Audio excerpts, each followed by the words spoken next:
Welcome everyone to this South Huron Council meeting, November 18th, 2024. And we'll call this meeting to order. We'll ask everyone to please ensure their cell phones are turned off or on mute. We welcome those that are in the gallery this evening, and we welcome those that are participating from home.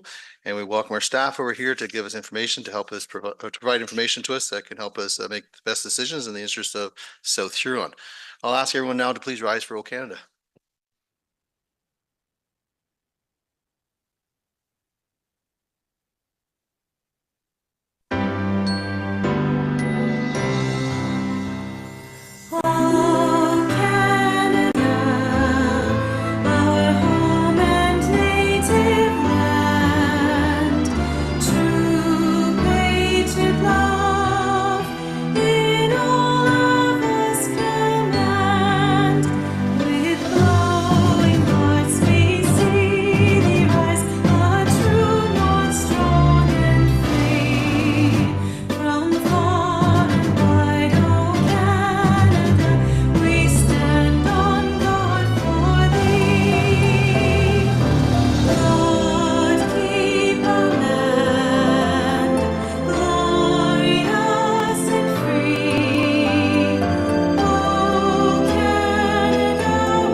And we will open our meeting with our land acknowledgement.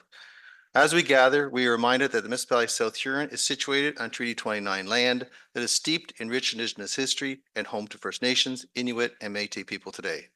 And as a community, we have a responsibility to honor and respect this territory's significance for the Indigenous peoples who lived and continue to live upon it, and whose practices and spiritualities were tied to the land and continue to develop in relationship to the territory and its other inhabitants today.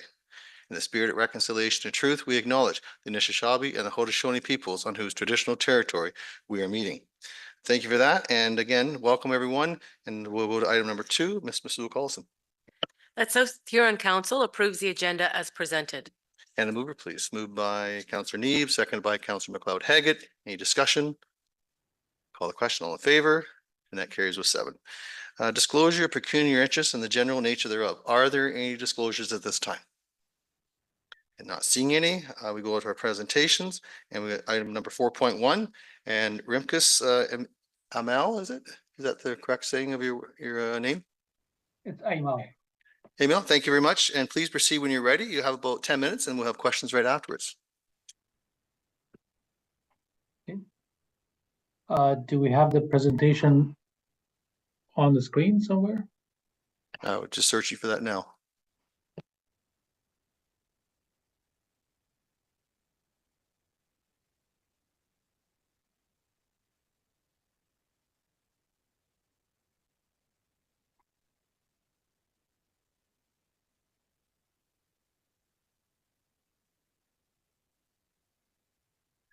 You go ahead. It's on the screen now.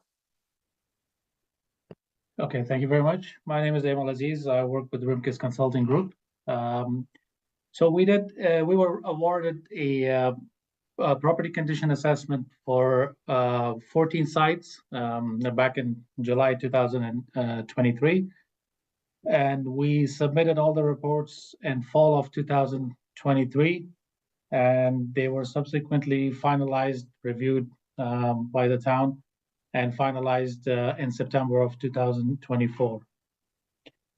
So the findings, the first site was an agricultural building and a washroom, and about 1 acre site. The property type was a storage warehouse type, industrial agricultural type building. We also did a facility condition analysis for each building. The criteria is defined in the reports. For those who didn't have a chance to review it, so FCI is an index where we compare the amount of costs that are associated with the asset and compare it with the reconstruction value of the asset. And we come up with a percentage index. And based on that, we determine where the asset is. Is it in fair, poor, very poor condition? So the first one was 55.3%, which means the result is very poor. Anywhere results were when they are over 30, they are considered to be very poor. Between 5 and 10, considered good, and between that, considered fair. So the major cost of this one is roofing, and there is a canopy structure attached to the building that needed to be replacement that needed to be replaced, and the total cost of that was 150,000 estimated. The roof sheeting and framing full replacement 300,000, and then exterior wall cladding between 60 to 65,000. The next one is the South Huron Rec Center, which is a sports arena and a community center. About 3.5 acres, the site area, and the property type is, like I said, sports arena. The FCI index on this one was good because there's a lot of work that has been done on this building, and there's a lot of when we were on site, there was a lot of ongoing work. So we excluded that work. The exterior cladding was being replaced. There was some connections that were corroding, not a major issue, but when we see corrosion on structural items, we flag it. So you need about $25,000 for the refinishing to stop the corrosion. Other than that, no other immediate concerns. But the major costs are the flat built-up roof section that will be needing replacement in 0 to 2 years. And there's a slope modified bitumen roof that needs repairs, about $100,000 worth of repairs, and 0 to 2 years. So those repairs are needed to extend the service life, and then replacement would be in 5 to 10 year time frame. Interior renovation are estimated to be 1.2 million and 3 to 10 years. So we phase different items based on their priorities. All the details are in the report. Mechanical HVAC, so your heating, ventilation, and air conditioning replacements, approximately $266,000 between 2 to 12 years. They have been phased, and site paving is about 1.1 million. So that paving was noted to be in poor condition. Some areas have been replaced. We saw some sidewalks have been redone. So that was for the South Huron Rec Center, which was, I think, the biggest of this portfolio. The third one was the Dashwood Fire Hall. It's an older building. So the site itself is a small site. It's about 0.17 acres. It's a fire hall. The FCI is fair to poor, 22.5%. Immediate cost for this one is considered major because of the size of this building. So $22,000 for structural members and some mechanical and miscellaneous costs. The details are in the report. The major cost for this one was walls, doors, and windows needed replacement, about $60,000 between 1 to 5 years. So when we call it major and minor, these are subjective due to based on property sizes. So for this one, 60,000 is considered major. For the other one, the site was too big, so 60 would be considered minor. Walls and doors and windows, about $14,000 in 5 to 10 years. And then interior renovation repairs between $15,000 from 0 to 2 years. And then site paving, there are some driveways and some sidewalks that need to be replaced. That's about $17,000. The fourth site was a Stephen Arena. So approximately 2 acres, sports arena. There's one building, 4.7% FCI index. This is considered in good condition. We didn't see any immediate costs, no major structural deficiencies. So roof systems replacement is the major cost, which is needed in 0 to 2 years. Walls, we have recommended overcladding of the walls, about $600,000 in 1 to 5 years, and mechanical systems about $50,000, 5 to 10 years, and then site and paving about $130,000, 0 to 2 years. Carrollton Community Center and Pavilion, that's the fifth site. It's approximately 1.2 to 1.3 acres. Property type is community center. There are 2 buildings. FCI index showed 1.8%, which is pretty good. Immediate cost is just $15,000. There's a roof access ladder and some soffits and downspouts that are in need of replacements. The roof access ladder was detached and corroding badly, so it's not considered safe. Major costs on this one is $100,000 worth of roof replacement. There is shingle roofing on both the 2 buildings that need to be replaced. So between 5 to 10 years. Walls and cladding is about another $100,000 between 5 to 10 years, which is the partial replacement or refurbishment of the stucco in Building A. Heating, ventilation, air conditioning, about $50,000 worth of replacements. So there are roof top units at Building A that need to be replaced. And then paving cost about 2 to 5 years, about $72,800. We have phased it between 2 to 5 years. And then there's a playground that surfacing and equipment will be required replacement, about $35,000. Between 0 to 2 years or 2 to 5 years, we have phased it in the study. Number 6 is the Exeter Fire Hall. So approximately 1.2 acres. The property type is fire hall. Number of building is 1. FCI is 5.2%, fair to good. Immediate cost is $15,000. There's cracked parging and cracked sidewalks. The cracked sidewalks is considered immediate because some of them are tripping hazards. Parging on the foundation wall is also considered immediate because it can cause foundation leaks. And then there's major costs are roofing, that's $360,000, walls and cladding, $260,000, 2 to 5 years. Windows and doors, about $12,500 and $50,000 respectively. And then electrical systems that need to be, there's electrical distribution devices that need to be replaced. And there's an emergency power generator that's coming to end of its service life in 5 to 10 years. So the total cost is $110,000. And then there is paving replacement for close to $100,000.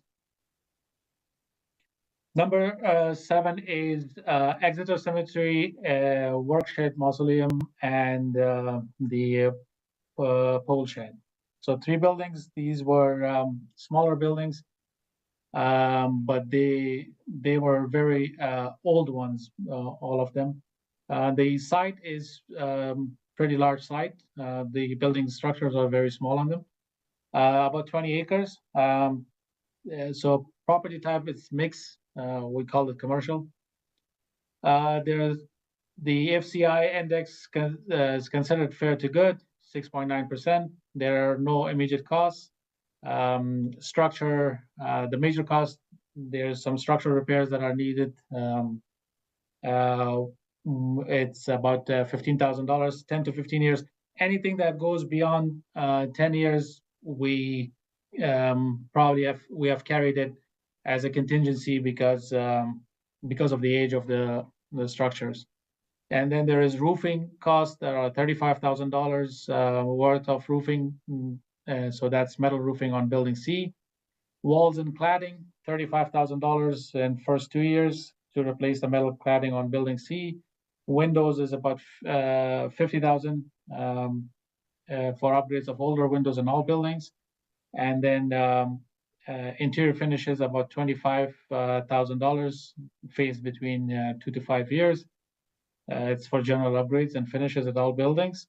And then there is paving cost that needs to be carried, about $50,000 worth of asphalt paving needs to be done.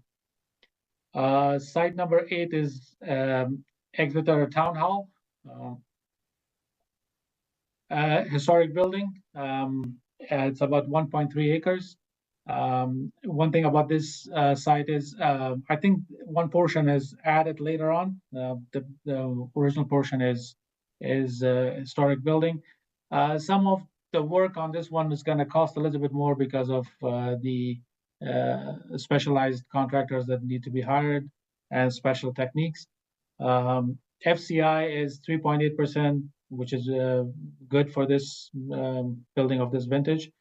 And then there are no immediate costs, but major costs in the first 2 years will be the structural for review and repairs. And then there's roofing costs, $175,000 worth of roofing cost in 0 to 2 years. There's some more other, so different type of roofing. You have more modified bitumen roofing, and then you have wood shingle roofing that will be needed to redone because of its existing age. About $100,000 worth of roofing there, so in 2 to 5 years. And then walls and cladding. So we need to do some investigation and repairs to the brick masonry. And then windows need to be replaced in 10 to 15 years. We have carried that cost as a contingency due to the age. Heating, ventilation, air conditioning repairs in the first 2 years. Some rooftop units, about 4 of them, will require replacement. And then you have paving, the asphalt paving in the parking lot that needs to be done. And 5 to 10 years, about $225,000 worth of work. Then we have smaller sites like Exeter Pool, McNaughton Park, Pavilion, and Centralia, and the splash pad and pavilion and washrooms. Their conditions varied. So the pool equipment is coming near the end of its service life, $50,000, and then pool. About $200,000 will be required to replace the pool equipment, including the heater unit and the Exeter pool. Electrical repairs, about $20,000 for the electrical distribution devices in the Exeter pool, and pool construction and other various repairs and upgrades, about $30,000 in 10 to 15 years. McNaughton Park, there's a roofing that needs to be done, about $64,000 in 10 to 15 years. And Centralia Pavilion, about $10,000 for structural investigation and contingency allowance for repairs of the supporting columns. And then there is a splash pad, pavilion, and washrooms. So $50,000 will be required to replace the roofing, and there is about $15,000 for the retaining wall repairs. And then there's a playground that needs repairs and replacement of the equipment and servicing. About $40,000 worth of repairs there. And we had Victoria Park Pavilion and washrooms. So there's site lighting that needs to be done. About $20,000 we have estimated there. And then there's playground. There is equipment and surfacing that will require replacement in 10 to 15 years, $30,000. And Exeter bowling clubhouse and storage sheds, immediate cost there was a typo in the report, so there are no immediate costs there. Exterior walls will require replacement, the wall cladding in building A and B, about $16,000 worth of repairs there. And then we have windows, doors in both buildings, about $20,000 worth of repairs. So there's 11 windows and one door. And windows, doors in building C will be about 12,500. That can be done in the first 5 years. And then there are electrical baseboards that are nearing the end of their service life, about $3,500. And other electrical equipment in the first 2 years, there's lighting repairs and plumbing and interior finishes and side features. There are canopies and benches. About close to $9,000 worth of repairs are required there. If there are any questions, I'll be willing to answer. Well, thank you for your presentations. Well done. Any questions from members of council? Councillor Vaughn, go ahead, please. Yes, I just have one question. Back at the very beginning of the presentation, you gave us a timeline in terms of when work was done. The draft report was presented in September of or the fall of 2023. And then the work was actually finalized in September of 2024. And I'm just wondering, what work was done over that year period that took it from draft to finalized report? So it was presented to the to municipality, and then they gave us their feedback on the report. So I think it took a while for them to read all of these. These reports are lengthy, and so it took them a while to read those and give us their feedback. And we made some edits and finalized it. Okay, so when we're looking at the timelines and figures that are presented in your report today, do they relate back to the period of 2023, like June to September or the fall when you were creating these reports? Or do they relate to from 2024 and beyond? I'm just trying to get a sense of, because you've got a number of pieces that are talking about 0 to 2 years, and I'm trying to figure out if we're already at 1 year has gone by, or if we're at 0 in the fall of 2024. So we started, let me just double check it before I don't want to answer it wrong, but I'm pretty sure we started the cash flow period from 2024. So 2024 being the year one. If anything was immediate that we thought should be done in 2023.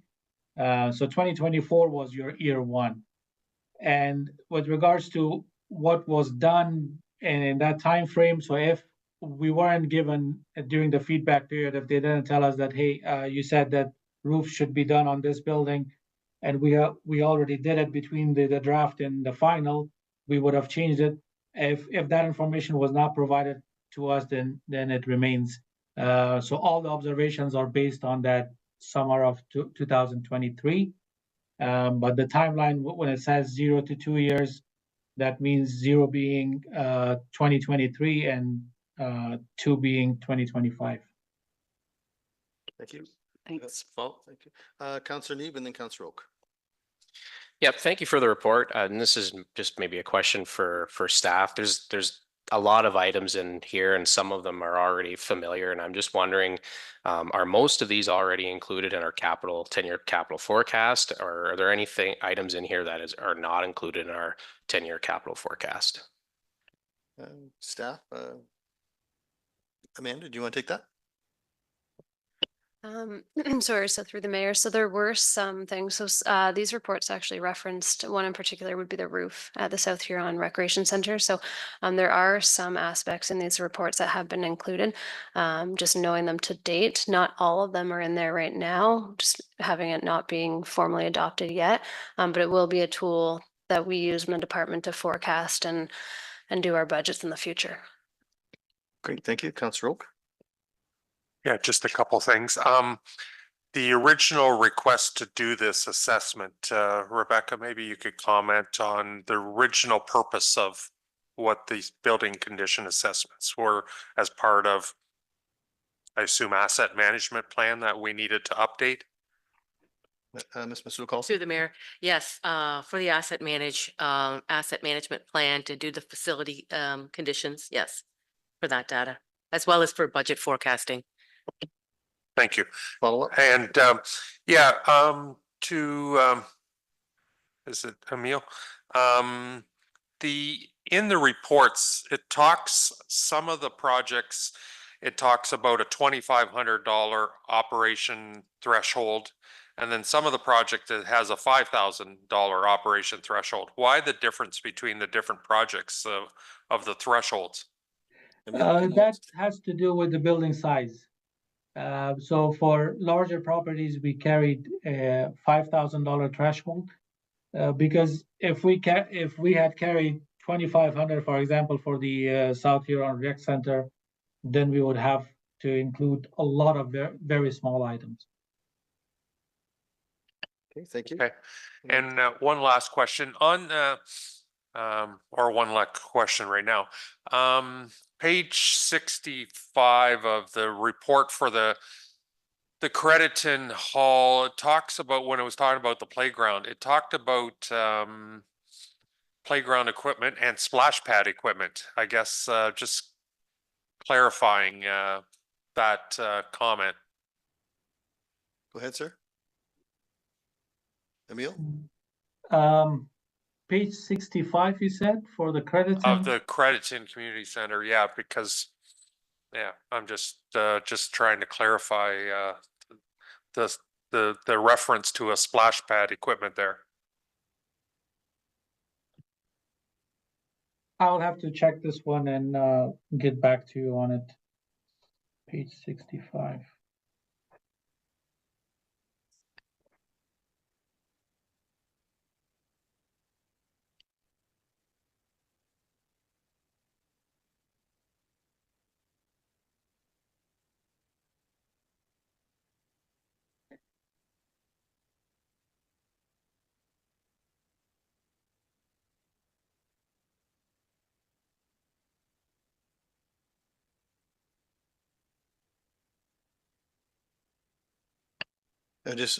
Emil, are you still looking for that information?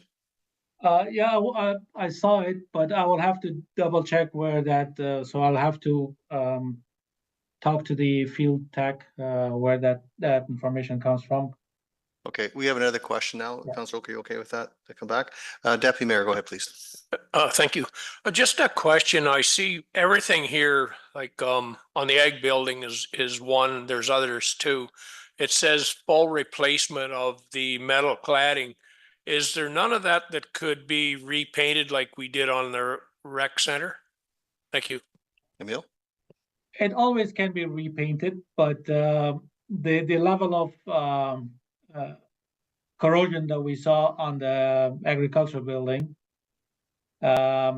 it's quite extensive. I think that corrosion is going to come up, and I think it's time for replacement on that building. So replacement is a more desirable and recommended option for us. Okay, thank you. Any other questions from members of council? Councilor Vaughn? Yes, I have one more. Some of the assessments that we did covered a broad range of items, like at the Morrison Park. We talked about the pavilion, we talked about swing sets. When I look at Victoria Park Pavilion and washrooms, there was work done on the assessment for the pavilion and for the washrooms, but we also have a splash pad in that park.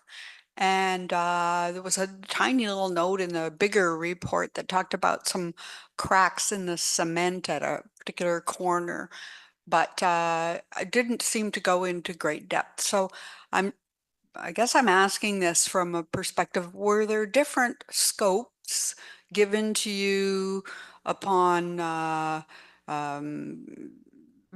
initially doing the work for each of these different site locations? So if I don't see something here, is that because it wasn't in the scope to begin with? Yes, sir. an RFP was issued and all these sites were defined on that, and based on that, each site has how many buildings and what we need to consider in our reports. So our scope was based on that defined assets on the RFP. Thank you. Thank you. Any other questions? Okay, Councillor McLeod-Haggett. So does that mean then the crack in the pool at the Victoria Park isn't going to be looked at? If Amanda? it, Go ahead, sir. if it is mentioned and on the report, maybe then that's something that we're concerned about, and maybe we have carried a budget for replacement of that, for repair of that. Okay, thank you. Any other questions? Okay, Councillor McLeod-Haggett. Through you, Mayor, this is more of a clarification question for me. So probably for you, Ms. Basul-Colson. What is the next steps with this report? Go ahead. So the next steps with this report is council's authorization and approval. Then it would be incorporated into operations. All of these building condition assessments, whether that be put into the asset management plan, budgeted forecast, and for reference. Okay, are there any other questions from members of council? Okay, not seeing any. Thank you very much for your presentation tonight, sir. I really appreciate that. And we'll turn to our, sorry, somebody else have something? Turn to Mr. Carlson, please. That South Huron Council receives the RIMCA's presentation regarding the municipal building condition assessment reports as prepared by Amal Aziz. And the mover, please. Moved by Councillor Neeb, second by Councillor Oak. Any discussion? Call the question. All in favor? And that carries with 7. Thank you. 5.1, we turn to the delegation of Davin Heimbach from the Sauble Bayfield. Welcome, Davin.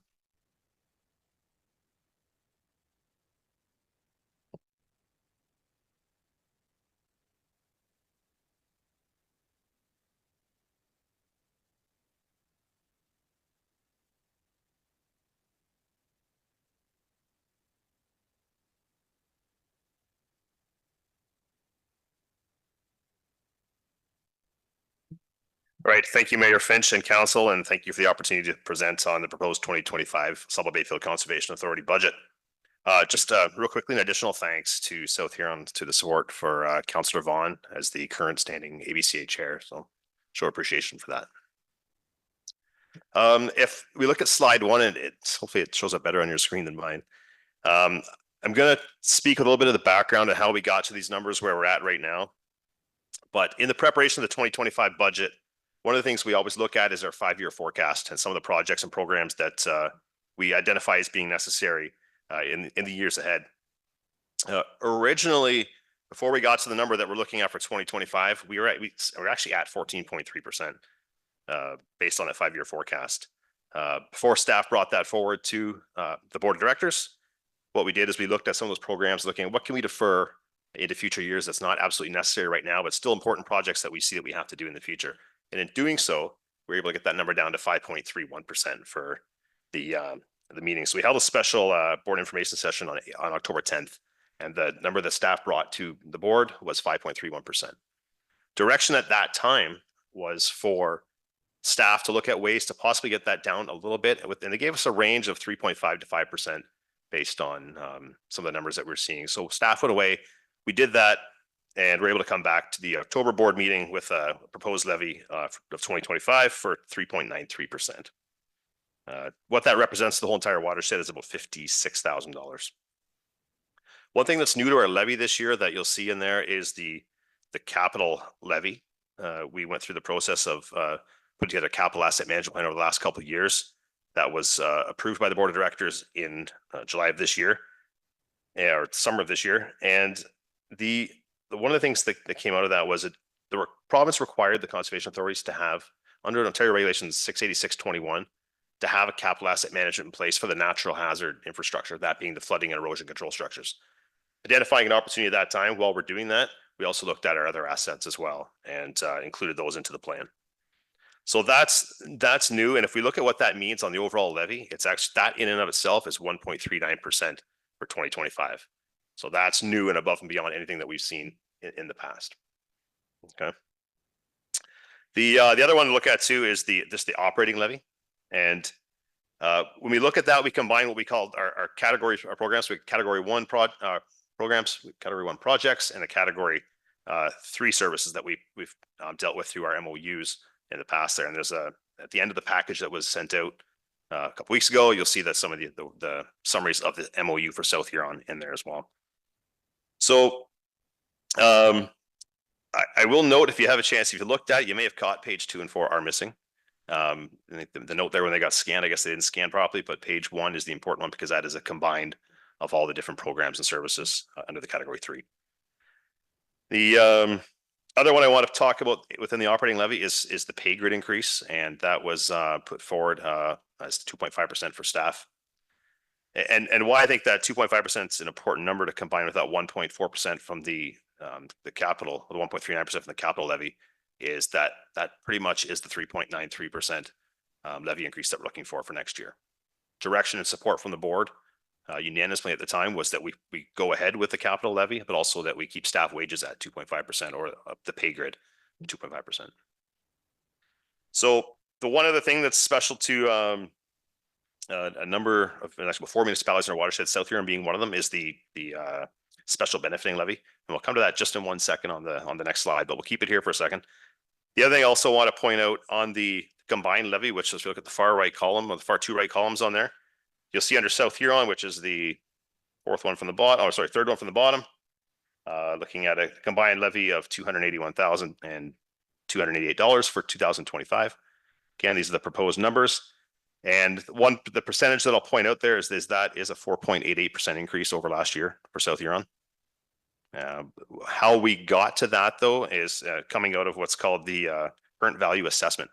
So those numbers are provided to us by the province for each of the municipalities within the watershed. And that gives us a value, it creates a percentage, and then lets us see what, if we take that over the whole watershed, what that percent increase would be and how it's apportioned out, how South Huron gets to that 4.88 number. So it is a little bit higher than some of the other ones, and it's a little bit above the 3.91 watershed proposed budget. To keep in mind, and one thing I will point out in the last couple of years, last year was about right on the watershed target. A couple of years earlier, it was actually 0.5 percentage point below what the average rate that went up. So this year it is a little bit higher. So I will point that out right now. There may be some questions on that later too. So slide 2 is the special benefiting levy. And this is one where we have cost sharing agreements. They've been in place for since the inception of a lot of these structures. So these are the flood and erosion control structures that we have in the watershed. South Huron's share of the total $93,961 is $16,115 for 2025. It is up from 2024 at $15,285. So quick numbers, that's about 5% increase there. Slides 3 and 4. What these are, they're just roll-ups of the entire budget. And we can come back to these if there's any questions on specific items at the end. But slide 3 is really, it's the whole wrapped up budget for the whole authority. And then if we remove drinking water source protection, that's what we see in slide 4. Okay. Slide 5. So these charts are just showing us the projected 2025 revenue versus expenses. I think the highlight really on these is that the proposed levy on there makes up about 30% of the entire revenue for the ABCA for projected into 2025. The thing to note on there is that for every local municipal dollar raised, contributed, we're seeing $2.5 to $3 come back into the watershed and municipality for services and programs that we provide. So just to compare the CAs2 real quick on that, that number is typically, depending on the size of the conservation, that number is more typical around 1 to 1. So we're actually stretching out the dollars quite a bit more here locally. Slide 6 is the levy apportionment analysis, and this is where we come back to that 4.88% that we see in the current value assessment and how we got to this this figure. One thing I added just of interest, just to get an idea, and roughly based on South Huron's population, is looking at a levy per capita of about $28 based on the 2025 proposed budget.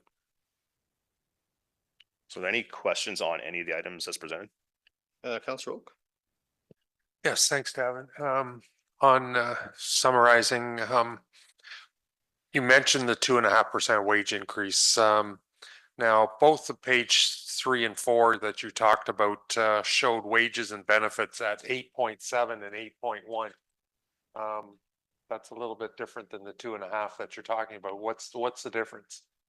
So yeah, so the numbers you're seeing in the actual roll-up budget, that's what the percentage increase is overall on wages. That we have what's called the pay grid we use. So the movement on the pay grid is 2.5%. But what happens is not all, in fact, probably about half of our staff right now are still moving up the grid. They're not at job rate. So you see a little bit of hit there.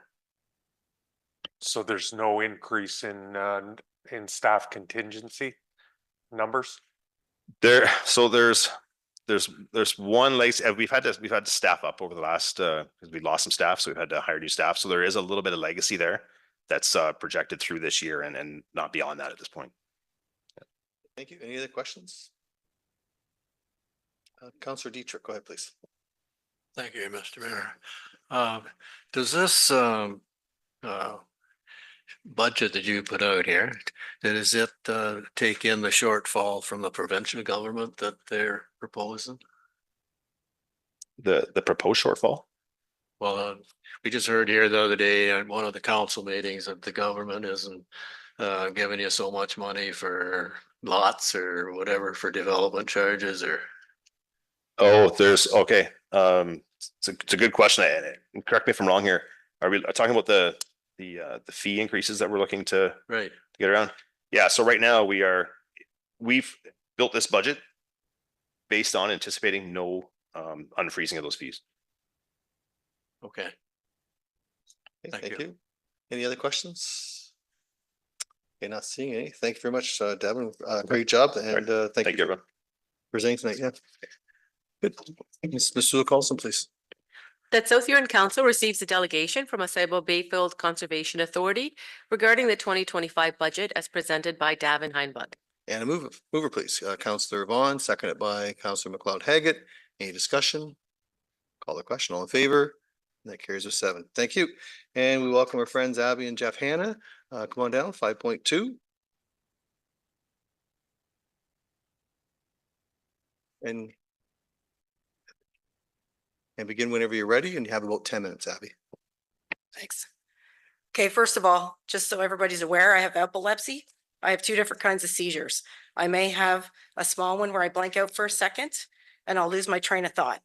So just bear with me while I get through this. You'll do fine, Abby. I know, I Yeah. just, You're among, yeah, you're amongst friends here, so. I got my backup and my backup back there. Yeah. Okay, we're asking council to address the need for a permanent dog park. We're the largest town in South Huron and we have the most dogs in South Huron, and we do not have neither a permanent dog park or even a temporary one. We are aware of the other 2 parks in other towns within South Huron. Not every dog owner in town has the means or ability to access another town to exercise their dog. Many do not drive at all, like myself, or just do not want to, many do not want to, especially during the winter months, drive to another park. One senior gentleman that signed the petition expressed his frustration to me about lifting his dog into the car and driving to another town. He said he doesn't feel comfortable during the driving on the snow-covered roads in the winter to exercise his dog. Another young family told us it's a lot, packing up both their kids and the dog to go to another town to use a dog park. They think it would be nice to go for a walk together to get to the dog park in town. You know, spend some money in town, go get an ice cream cone, keep the money in town. A lot of people we spoke with feel it just isn't good for the dogs, but it's good for them as well.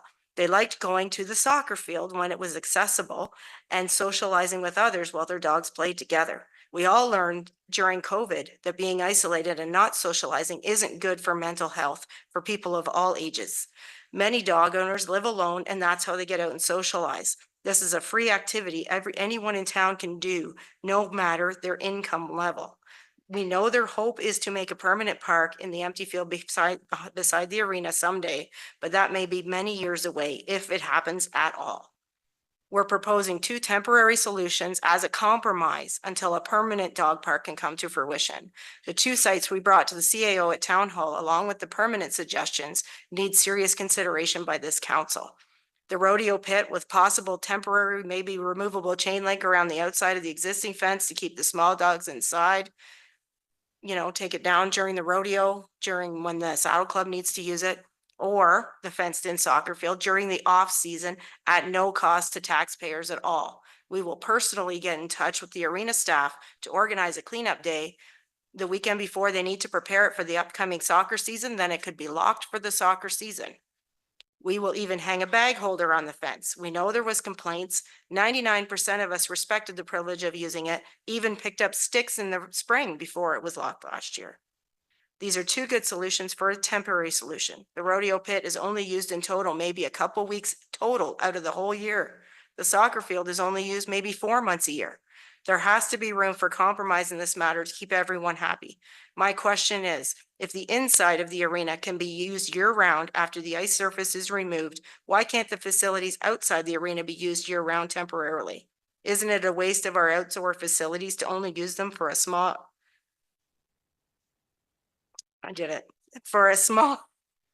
fraction of the year?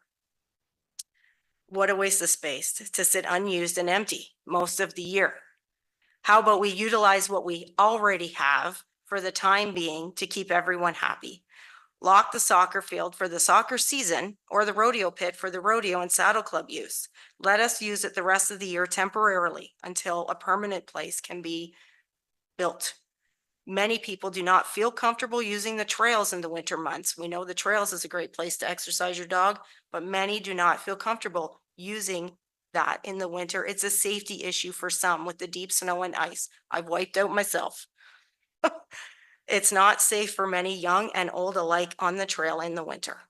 Another suggestion we had was put 2 gates on the little girl ball diamond and let us use that temporarily. It's already fenced in, no cost. There are many dog owners in town. It only took us a little over an hour to get over 50 signatures, and everyone signed it except one elderly couple that didn't have a dog, and they sent me next door to the people that did have a dog. Every door we knocked on said yes. We realized if we knocked on every door in town, we could have thousands. We could have got thousands of signatures. People were signing that didn't have dogs. They say, well, my son brings his dogs here. I babysit. I have nowhere to take them. I can't load them in my car, but I could walk them to a dog park. We submitted pictures to the CAO of possible permanent sites. We ask each of you if you have time to take a walk and check out the places in the pics. The pics don't do them justice. Each picture is a bigger area than the little dog park in Crediton. Another suggestion to us was behind Jessica's house, but that would have to be worked out with them. One woman commented on the post that she didn't like dogs off leash on the trail. Wouldn't it be better to have a fenced in area for dogs to run instead of playing on the trail?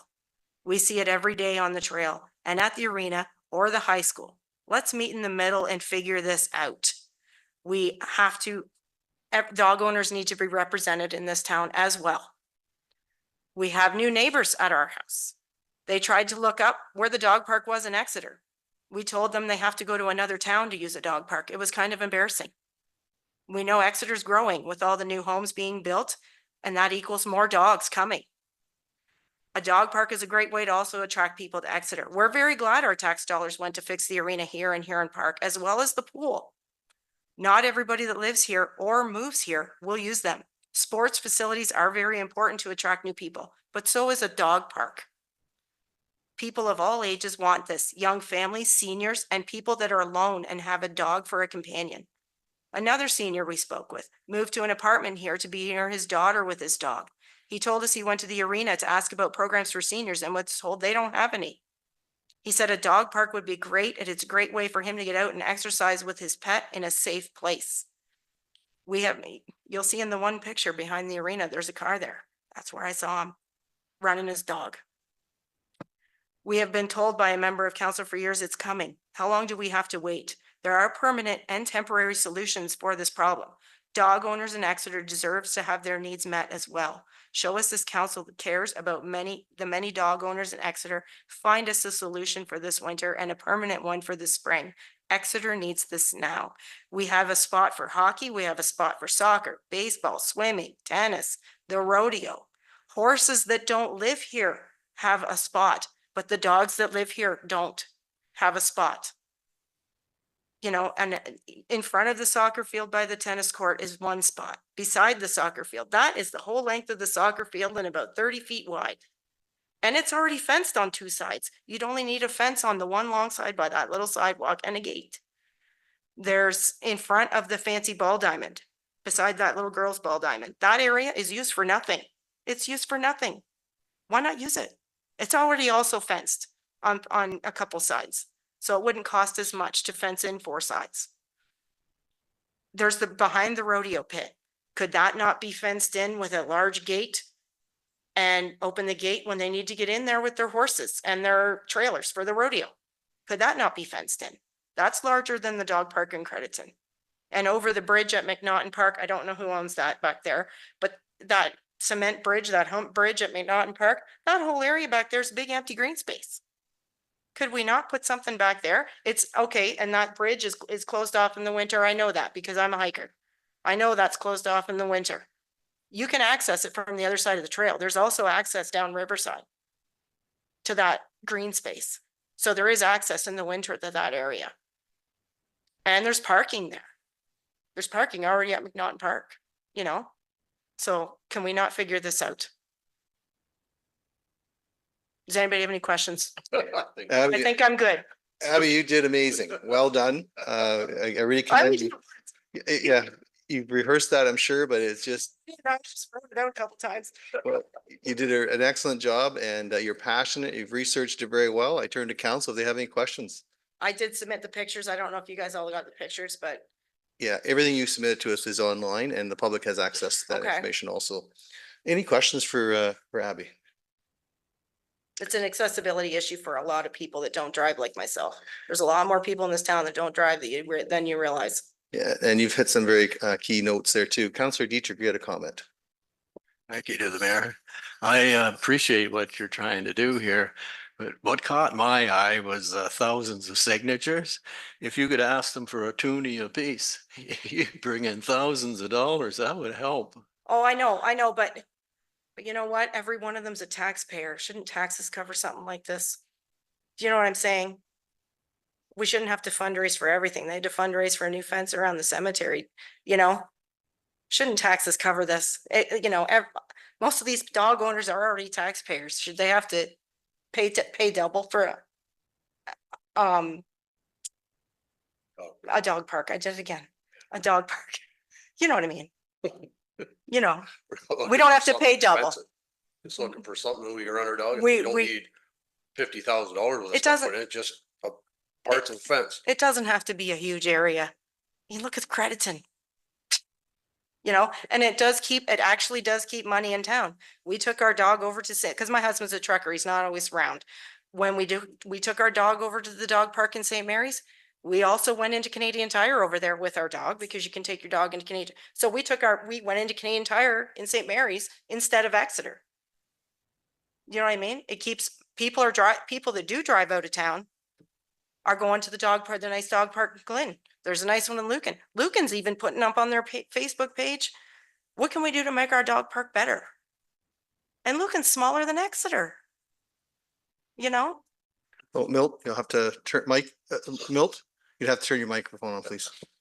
It is growing, Luke. Yes, I'm aware. I grew up there. Yeah. So Yeah, I my mom's just, house is still there. went to a grocery store and I see 2 aisles, one for cat food and one for dog food. You're right. And I Yes. think this is a real It's, need in Exeter. I really do. And then there's homeless people that you can't feed.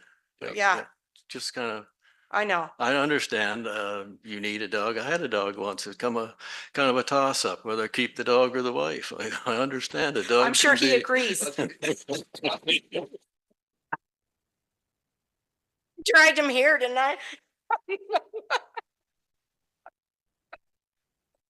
Thanks for turning your mic off, Milt. Anyways, thanks very much, Abby. You're very passionate about this and I've been advocating. I'm not the only Yeah. one, George. I spent like an hour and a half just walking down Huron Street, Simcoe and Andrew, and I ran into a few people on the trail that wanted to sign, so I went to their house. A few people sent me messages and I signed and I wrote their name down, but I could have went to every house in town and I could have got You're lucky way you didn't. more. Yeah, I could, I probably, if I need to, I will. If you need me to do that, I will.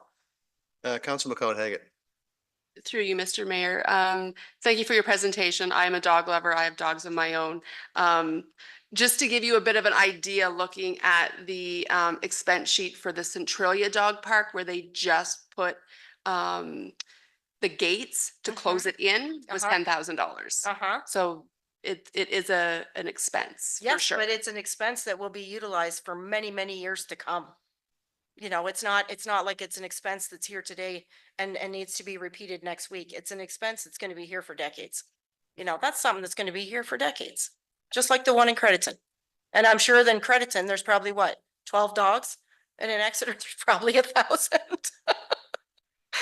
You've made some really good points, Abby, for sure, and we appreciate your comments. The process that follows now, unless there's no more questions, is that'll come back to the next council meeting. I think it was December 2nd. And at that point, your delegation will be on the agenda and can be asked to be discussed even further. I'm hopeful that someone in council will ask for maybe more information to report, but to get the number of signatures you've got, your passion for it, there's certainly, you certainly described a need within the community, but it's up to council at the end of the day. I could have told you 1,000 stories. I know you could, yeah. Yeah. And I've been, as you and I have had many conversations in the past where I stand on the Yeah. dog park. So, but it is a council decision. So I'm hopeful Yes. in the next meeting, it'll come forward. I'm seeing a nod here. So if there's no further questions, thank you very much for your presentation. Well done. Thank you. All Thank right, you. Thanks, thanks. Jeff. Thank you very much. And Ms. Sue Carlson.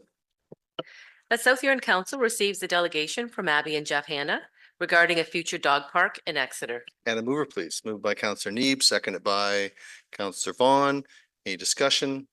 Call the question, all in favor, and that carries with 7. Thank you.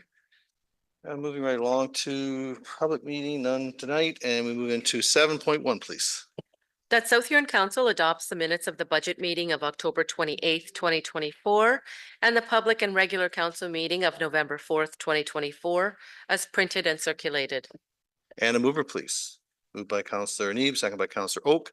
Any discussion? Call the question, all in favor. That carries with 7. Thank you. 8, please. That the minutes of the following committees and or boards be received as presented to council. The Special Purpose Committee, Wind Turbine Amenity Fee, minutes of November 1st, 2024. Okay, and a mover, please. Counselor Neeb, is there seconder? Counselor Oak, and discussion. Counselor Neeb, go ahead, please. Thank you. Through the chair. I see that in the minutes, there was discussion on the recommendation from council to receive the request from the Sunset Community Foundation, but there was no recommendation from the committee. And I was just wondering if the committee members could provide some context and why they did not recommend providing $25,000 to the Sunset Community Foundation. Counselor Oak, you'd like to speak to that? Go ahead, please. Yeah, thank you, Mayor. Just on that topic, I did make a motion to go ahead with the $25,000. And at the time, there wasn't support from the other the other committee members. Okay, thank you. Any other comments from anyone? Counselor Neeb, go ahead. Yeah. And one thing too that I know we've had discussions in the past about council not being in the grants business, and that's come up a few times in discussions. But while we're not in the grants business, I think we're in the customer service and community business. So, in closing, our mission statement is that we focus on service with a focus on fiscal responsibility, sustainability, and innovation. So Municipal Council during the last term made the decision to move the community grants program to the Sunset Community Foundation in order to take the politics out of community grants and put the decisions in the hands of the community. Over the past number of years, Council has invested some funds in the foundation, which distributes a portion of the funding to community organizations. A failure of council to invest in this fund does not help create a sustainable fund into the future and leaves the door open for community organizations to return to council asking for financial support. Furthermore, the foundation itself fulfills one of council's most important priorities, which is community safety and well-being. Children and youth, diversity, equity, inclusion, social services, and low-income categories are all included as priority demographics in our community safety and well-being plan, and they are also funded areas by the Vitality Fund. So given that the wind turbine amenity fund is over $101,000 remaining, $25,000 towards a community foundation does not entirely drain the fund, nor is it a lot to support the targets in our community safety and well-being plan.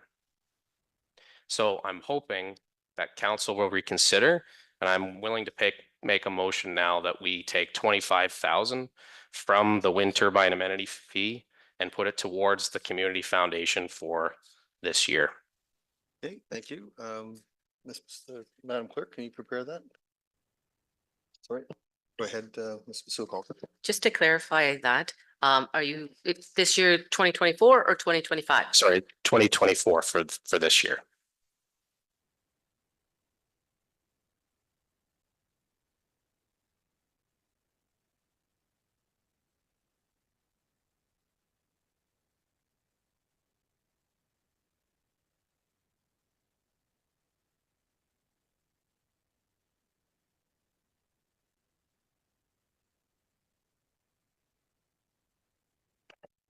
That's, sorry, that South Huron Council allocate $25,000 from the wind turbine amenity fee reserve towards the Sunset Community Foundation for distribution in 2024. We already have a motion on the table. I'm just wondering process. Right. So the original we would receive the motion to begin with, and then if that motion could be discussed at a later date, this one. Okay, so we'll continue to discuss the current motion then. Okay, are there any further discussions on this? Go ahead, Councillor Vaughn. Sorry, I'm just, what motion are we talking about right now? The original motion, Which was on the agenda? yes. Okay, That's right. okay. So, And we'll just hold back on Councillor Neebs, that's all, right now. But go ahead. yes, okay. So with regard to that particular motion, Councillor Oak or Member Oak in the case of the turbine committee is quite right in terms of there was a motion struck at the committee level and it was defeated. And so it's not in the minutes. And so can we get the minutes amended? Because even though these are presented as minutes, they were actually draft minutes because we haven't had another wind turbine meeting to adopt minutes. So there was there a seconder on his motion? Sorry, clerk, leave the process. Sorry, through the chair. So through process, when a motion is made by a member of council or committee member, if there's no seconder, then it's not noted in the minutes as if discussion just took place. If the motion had a seconder and then it was defeated, that would be noted in the minutes. Got it. Forgot about the no seconder. Sorry. Okay. Very well. Anything further then? Okay. Any further discussion on this recommendation at this point? Okay, if we have no further discussion, we'll call the question on this. Correct? Madam Clerk? Yes, so the motion on the table is that the minutes of the following committees and or boards be received as presented to council. Special Purpose Committee, Wind Turbine Amenity Fee minutes of November 1st, 2024. Moved by Councillor Neeb, second by Councillor Oak. Yeah, and at that point, once this is done, then we'll discuss Councillor Neeb's motion. So on 8.1, call the question, all in favor? And that carries with 6. Okay, thank you. And then we turn to Councillor Neeb's motion. The South Huron Council allocate $25,000 from the wind turbine amenity fee reserve towards the Sunset Community Foundation for distribution in 2024. So moved, Councillor. So moved. Thank you. Is there second? Seconded by Councillor Oak. Any discussion on Councillor Neeb's motion? Seeing, Councillor Neeb, go ahead. We have a please. recorded vote. Absolutely. Is there any discussion on this motion? Okay, I turn to the Madam Clerk.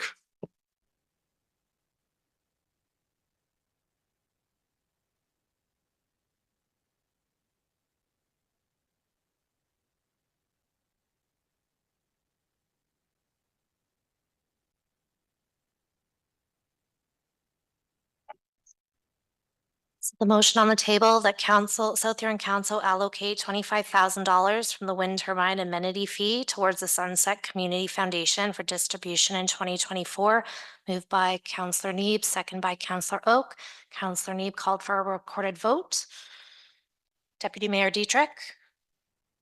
Can you turn your microphone on, please? No. Councillor Vaughn. No. Councillor Neeb. Yes. Councillor Dietrich. Oh. Councillor Oak. Yes. Mayor Finch. Yes. Councillor McLeod Higgett. Yes. Motion carries 4-3. Thank you. Moving along to, so Councillor Dietrich, do you have a question? Yeah, are we done with this now? We're supposed to be? I had a couple of questions I'd like to talk about. We're done with 8.1 and the follow-up discussion. Okay. If you had any questions, they should have been asked at the time of the discussion. Sorry. Okay, moving right along to staff reports, 9.1, 9.2, and then 9.2.1, please.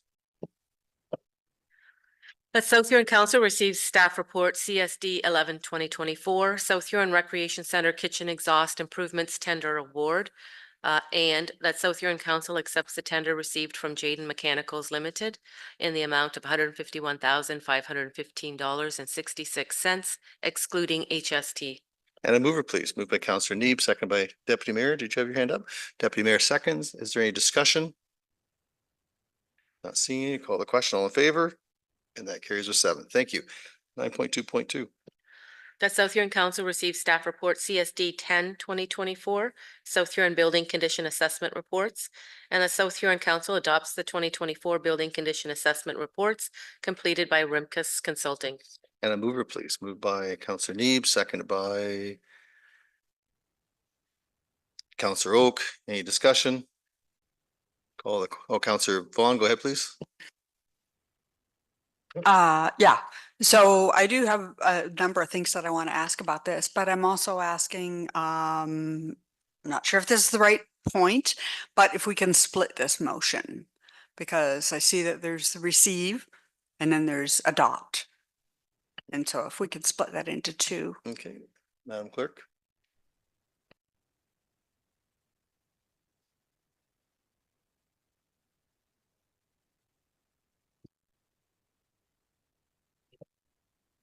That South Huron Council receives staff report CSD 10/2024, South Huron Building Condition Assessment Reports for information. Okay, and that is the motion we'll be discussing. Go ahead, Councillor.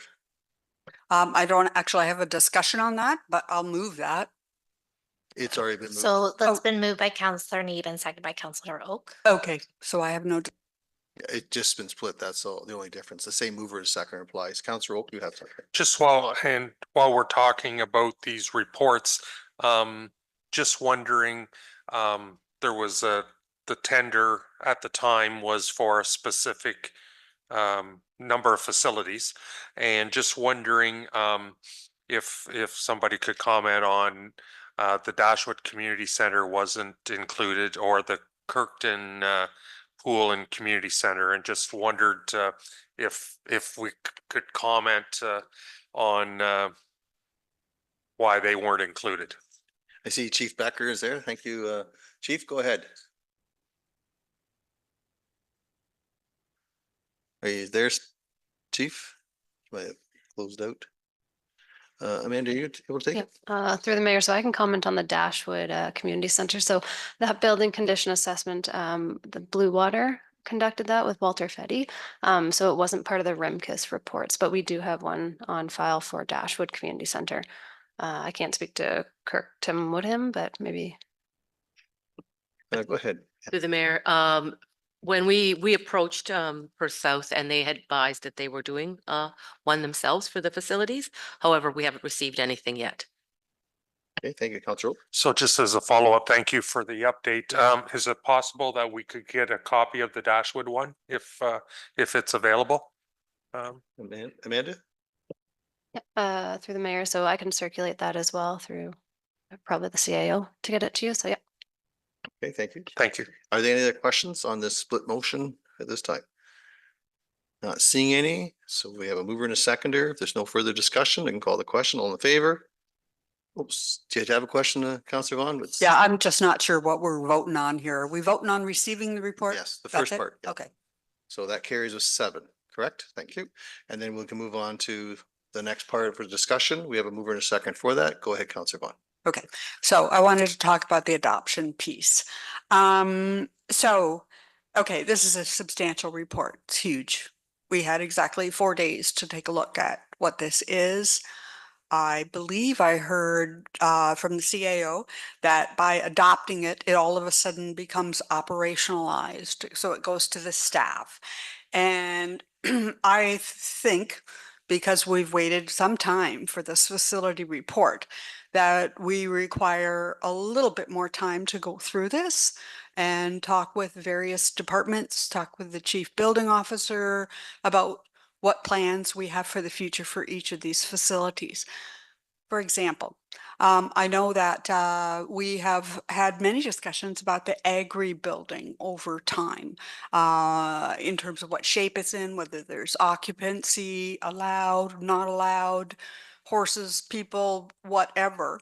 And yet, as we go through budgets and so forth, I don't actually see any capital projects coming forward with the Agri building. So I feel somewhat like we've got this report, but what are we going to do about it? Like, where are we directionally going as a council in terms of some of these facilities? So I'm a little leery about just adopting this report because I'm not sure that we've agreed that we're going to go along with any of the recommendations that are coming out. Yeah, so I guess I'm asking for a committee of the whole to actually be able to talk about this, about Dashwood, potentially about where we are in Kirkton. I'm not seeing it as a situation immediate, but I think we need to talk about what we're going to do with these facilities now that we have this and where we have gaps and what's operational, what's capital. There's a number of things on my mind. Okay, thank you. Turn to staff, Ms. Sue Paulson. Through the mayor, and a facilities discussion. I mean, if that's what council wants to have a committee of the whole on, that is just passed a resolution and we can proceed with that. The condition assessment reports, they're the actual reports that were provided. And also the recommendations that came through the reports, they're always presented to council, whether they're in budget for decision making. So the recommendations that came through are either used under the asset management plan or I guess I'm not clear on what are the specific discussion points for the actual reports, or is it more for a discussion overall on facilities? Because that may even include more than the building condition, because the building condition here isn't including accessibility. It's not including other considerations for the different facilities. So would the committee of the whole be on the condition report assessment reports as presented? Or is it a more fulsome discussion on the South Huron facilities? Councillor Vaughn. Okay, the committee of the whole could actually end up being both. It's kind of hard once you start talking about these facilities to put a box around where exactly that conversation is going to go. Because yes, things like AODA that might not have been in scope, things like the wading pool in Victoria may not have been in any real kind of scope. There's probably other elements in this report where we didn't talk about everything that maybe should have been in scope or it's since come to light. Yeah, so it could be a broader discussion. I guess the reason I asked for this to be split is because I'm not really too sure what the motion to be split is, that I'm really not too sure what adoption actually means. I hear what you're saying in terms of when we have a capital item that we want to bring, we bring it in a budget, we talk about it again, but we don't, I don't think, routinely have conversations about what is operational expense It's not easy to pick it out when you're getting a budget about how much of this is actually going to facility upgrades. So I have a bit of an issue with adopting a report when I really don't understand what adopting the report actually means. Thank you. Are there costs incurred with adopting a report? Is that maybe what you're looking at? Mr. Sue Colson, would you be able to comment?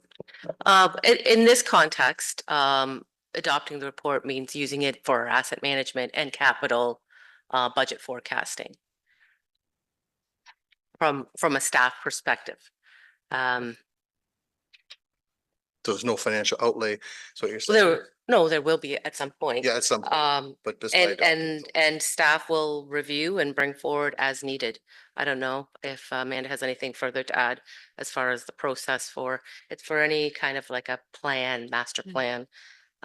Amanda, would you be able to comment? No, through the mayor. So just to kind of echo what the CAO had said, is it's used kind of as a guideline moving forward. So years in which we have to look at different capital upgrades. So it's definitely something I plan on using for next year's budget to start getting pieces of this in the forecasted budget, recognizing their numbers are also from 2023. So as the years go on, they may look slightly different too. So, yeah. Thank you. Councillor Neep.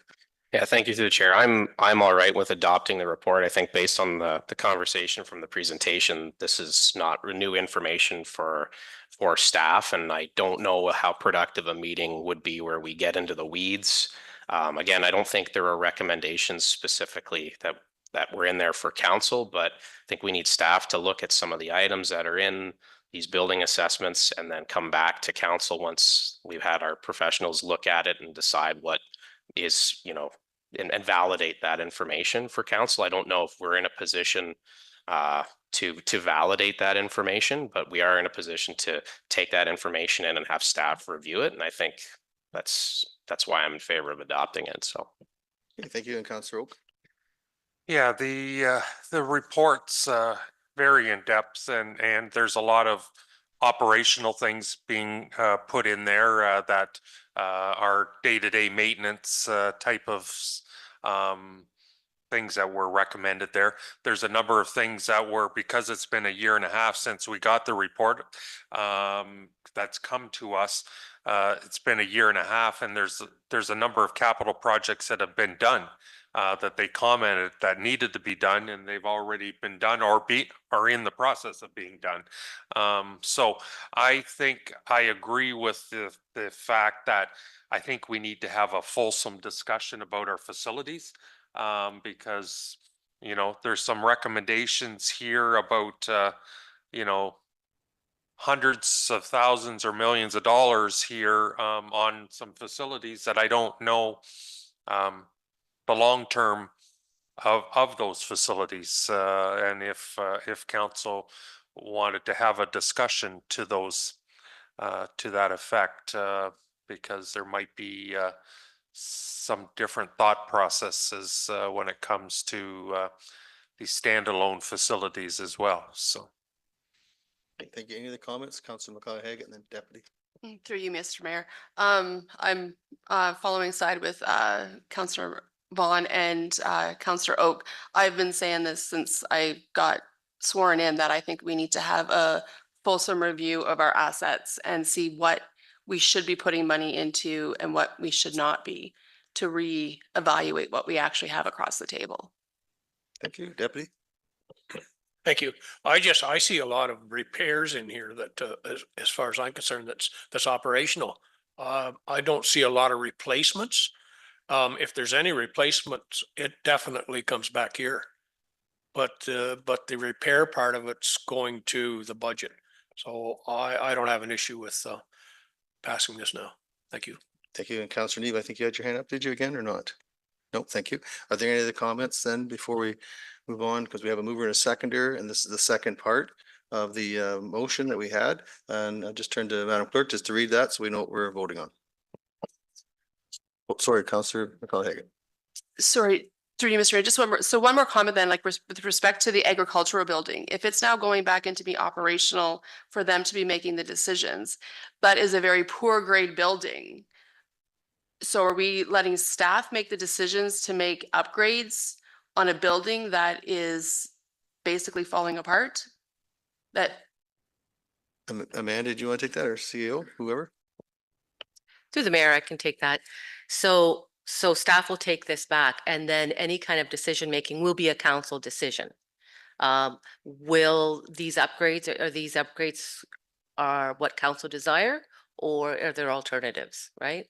At this point, there hasn't been anything suggested because the documents have just been received and possibly adopted.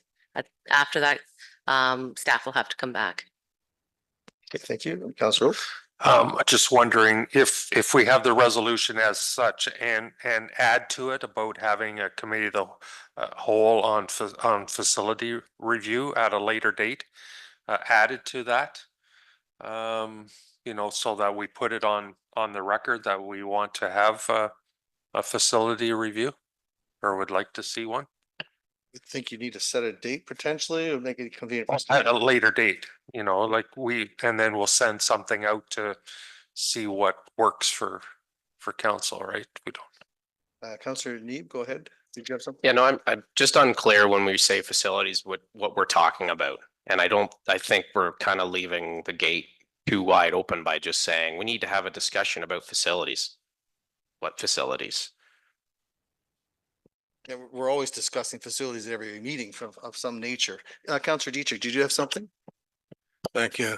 As far as a building like that, do we have any staff that's qualified to even make a judgment on that? Ms. Masula Colson?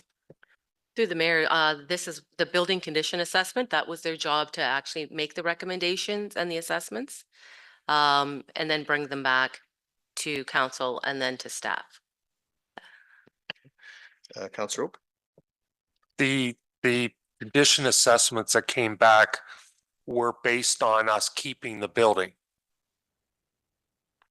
The repairs were based on us keeping the building and not necessarily merging buildings or departments or anything like that. It was just if we were to keep the ag building, for example, as the ag building facility as it is, this would be the cost over the next 15 years to keep it operational, as far as the way I read those reports. Is that correct? That is correct. Okay, thank you. Any other comments at this time? And before I turn to the clerk to read the motion. Go ahead, sir. Hi, so just one thing I wanted to clarify, in one of the tools that you can maybe use to come up with a decision is the FCI analysis, the Facility Condition Index. And that there is a rating. If you go to the end of each report, it has been described for you. So if you see the index to be poor, then you can make a decision about the future of that building. We did not necessarily think that all of these buildings are worth keeping. So that FCI index tells you whether it's feasible to keep it or make a decision about the future of it. Thank you. Thank you. That helps. Ms. Masula Colson? And also I would add that we are doing a levels of service discussion here in 2025 for our asset management plan. So maybe that's a good time to actually look at the facilities and see what types of levels of services and what facilities, and having that discussion there as well. Great, thank you. Any other comments at this time? Councillor Oak? And just to keep in mind that this report isn't all our facilities. It's just a select, dozen or 14 of them or whatever it is. It doesn't include all our facilities in South Huron. So, so that review of all our facilities is a whole different. It doesn't include for the water, wastewater facilities or buildings that are associated with them, or transportation buildings. It didn't include any of those facilities, right? So this isn't the total list of our facilities. Thank you, Councillor Neeb. I was just gonna say the same thing. Like, I think before we dive in, let's get, if we're gonna do levels of service as part of our asset management plan, it makes sense to fit in with all of that. And then we can have a more wholesome discussion and have a bigger picture of what's needed to be fixed, replaced, not replaced, et cetera. Yeah, thank you. Any other comments at this time? Not seeing any. We'll wait for our clerk to prepare. Go ahead. So just for clarification, the motion that is currently on the table is that South Huron Council receives, sorry, I apologize. That South Huron Council adopts the 2024 building condition assessment reports completed by Rimkus Consulting. And we have a mover and a seconder. If there's no further discussion, we'll call the question. All in favor? And that carries with 4. Thank you. Next item, please. 9.4, please. Let South Huron Council receive staff report HR 03-2024, HR annual update report, and let South Huron Council approve the electronic monitoring policy and vacation administration policy as presented. And a mover, please. Moved by Councillor Neeb, seconded by Councillor Oak. Any discussion? Councillor Dietrich, go ahead, please. Thank you to the mayor. Can somebody explain to me what this is all about? Like, it's kind of sounds to me like you're got a tag on your leg or something like you have in prison. I'm not sure what that meant, but anyways, Ms. Sue Carlson or staff? Manager is on, Okay, is available. okay, great. Go ahead, Mr. Finkbeiner. Good to see you. Good evening, through you, Mr. Mayor. Councillor Dietrich, if you could just clarify your question.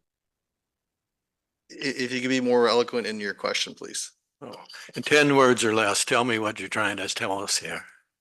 Yes, through you, Mayor Finch. The purpose of the report was to give council an update on what human resources staff was conducting throughout the year in terms of recruitment, retention of staff, as well as different policies that we've been updating throughout the year, including the 2 policies that are proposed to council tonight. Okay, thank you. Councilor McLeod-Hagan. So through you, Mr. Mayor, I think what Councillor Dietrich is specifically asking is the South Huron electronic monitoring policy. Maybe explain that hybrid dynamic. Mr. Finkbeiner. Through you, Mayor Finch. Yes, the electronic monitoring policy, that is one that is mandated by the provincial government for all employers who have over 25 employees.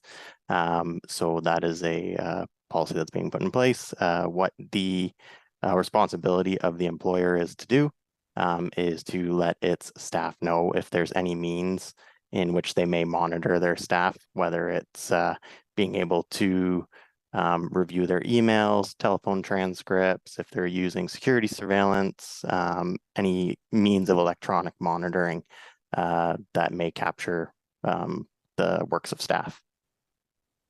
Thank you, Mr. Finkbeiner. Mr. Oak. Yes, thanks, Justin, for that explanation. Just wondering, we've got a report coming back, I believe, about the cameras in the arena. Does that fall into this aspect as well? Mr. Finkbeiner. It may be included in the policy. As of right now, the policy does include that there are different cameras located throughout our facilities that may capture staff from time to time. So possibly an administrative update to include the cameras within that report may be needed later. Satisfied? Ms. Sue Carlson, comment? Through the mayor, I would confirm though, the policy that will be going to the South Huron Rec Center is not for necessarily staff, whereas this one, yeah, is for staff, but yes, yeah. Mr. Oak. I guess my only concern is those cameras will have staff on them as well, right? Running the Zamboni or, whatever. So anyways, I just wonder if that's captured in this policy. Ms. Sue Carlson. Through the mayor, there are other facilities that we have with cameras as well, and they should all be captured, yes. Great. Any other questions then? Okay, not seeing. Thank you, Mr. Finkbeiner. Oh, sorry, Councillor Vaughn. Yes, I didn't have one on the electronic piece, but on the other policy that talks to the vacation policy. The biggest change that I'm seeing in the vacation policy is basically the entitlements that are proposed for the 1 year, 5 year, 10 year, 15 year. And every one of those cohorts has gone up by a full week of vacation entitlement. Now, I think the report explains that that's kind of in keeping with what's going on in the marketplace for vacation entitlement. Yeah, so I'll leave that as that's what's going on in the marketplace. But also too, it's to me, it is a fairly significant change, especially when you're looking at the 1 year, the 1 year to 5 year period of time, which is going from a 3 week to or 2 weeks to 3 weeks and then to 4 weeks in the 5 years. We say in the report under the financial impact, like the impact analysis, there are nominal implications as needed for the current employment environment for vacation. It doesn't really speak to the financial implications or more than that, the implications for all of our staff will have more vacation time potentially, because I don't know if there's any side deals upon bringing people in that we're currently allowing. So does this have an impact in getting the job done for the municipality? Ms. Masuda Carlson? Through the mayor, I can respond to that. No, those are operational. And when the report notes that it's nominal financial impact, there is no budget, no changes to the budget. So, and then you're asking about the operational pieces. The operational pieces are worked out through the departments. Right now, there are many departments that don't have overtime during the current vacations. And it's the same, it's not just an operational changes that need to happen to cover if necessary. Yeah. Follow up? Yeah, one other, and I don't know exactly how this works either, but one other potential financial situation is we are allowing managers, directors, and the CAO to take money instead of vacation time. And I think in the new plan, if I read it right, that it could be up to 2 weeks of payment in lieu of vacation. So again, financial impact, I'm not really too sure how that works. Okay, thank you. Any other comments at this time? Okay, Councillor Vaughn? I was kind of hoping that someone might be able to make a comment on my Sure. comment. Sure, go ahead. Right now, the vacation entitlements, which is existing for managers, is 1 week carryover and up to 1 week payout. And that is the current. That has not changed to the new policy. That's the current. That's the current and the new. Okay, thank you. Okay, thank you. Any further discussion? Okay, not seeing, oh, Councillor Oak. Just, thank you, Justin, for moving these forward. I think it's good that they're separate policies as opposed to a one corporate policy. It'll be cleaner to update as you go. Looks like this one hasn't been really updated since in 15 years. So it's probably long overdue. 2009 was the approved corporate personnel policy. I think there's maybe been some tweaking, but the core policy is 15 years old. So thanks for bringing it up to today's standards. Good. Anything else? Councillor McLeod-Haggett. Sorry, looking at this, if you look at the South Huron personnel policy, it is 2, 3, 4, 5 weeks. But in the holiday, sorry, 1 second. The vacation policy, the time spans are different. So for 5 weeks vacation for 15 years service, but in the other report, it says 6 years or 6 weeks for 15 years of service. Am I reading that wrong? Ms. Masuda Carlson. To the mayor, that is correct.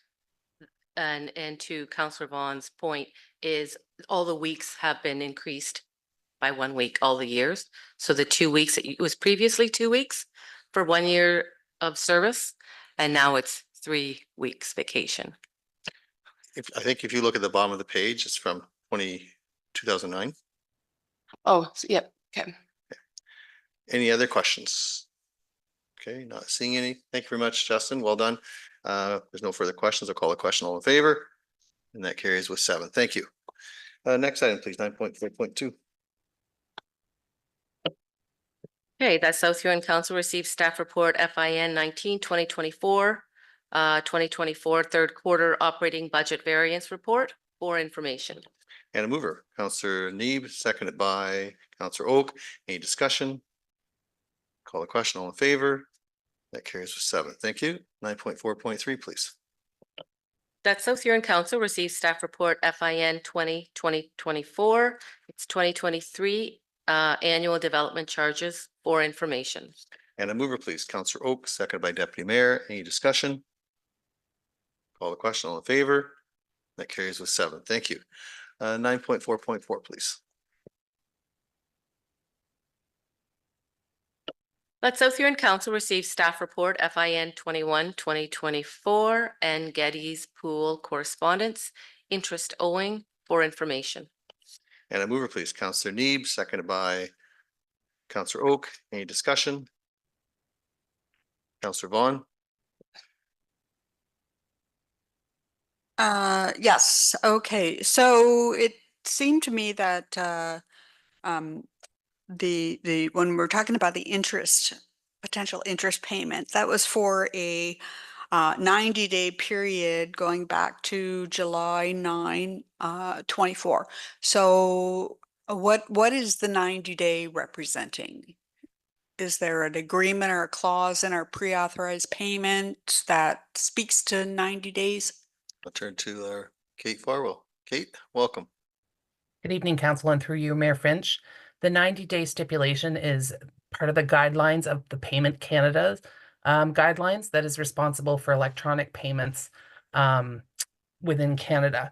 Now, that is just a guideline for domestic payments and doesn't specifically speak to this specific situation. However, because they are the overriding authority for Payments Canada for electronic payments, that is what we opted to use for the calculation at this point in time.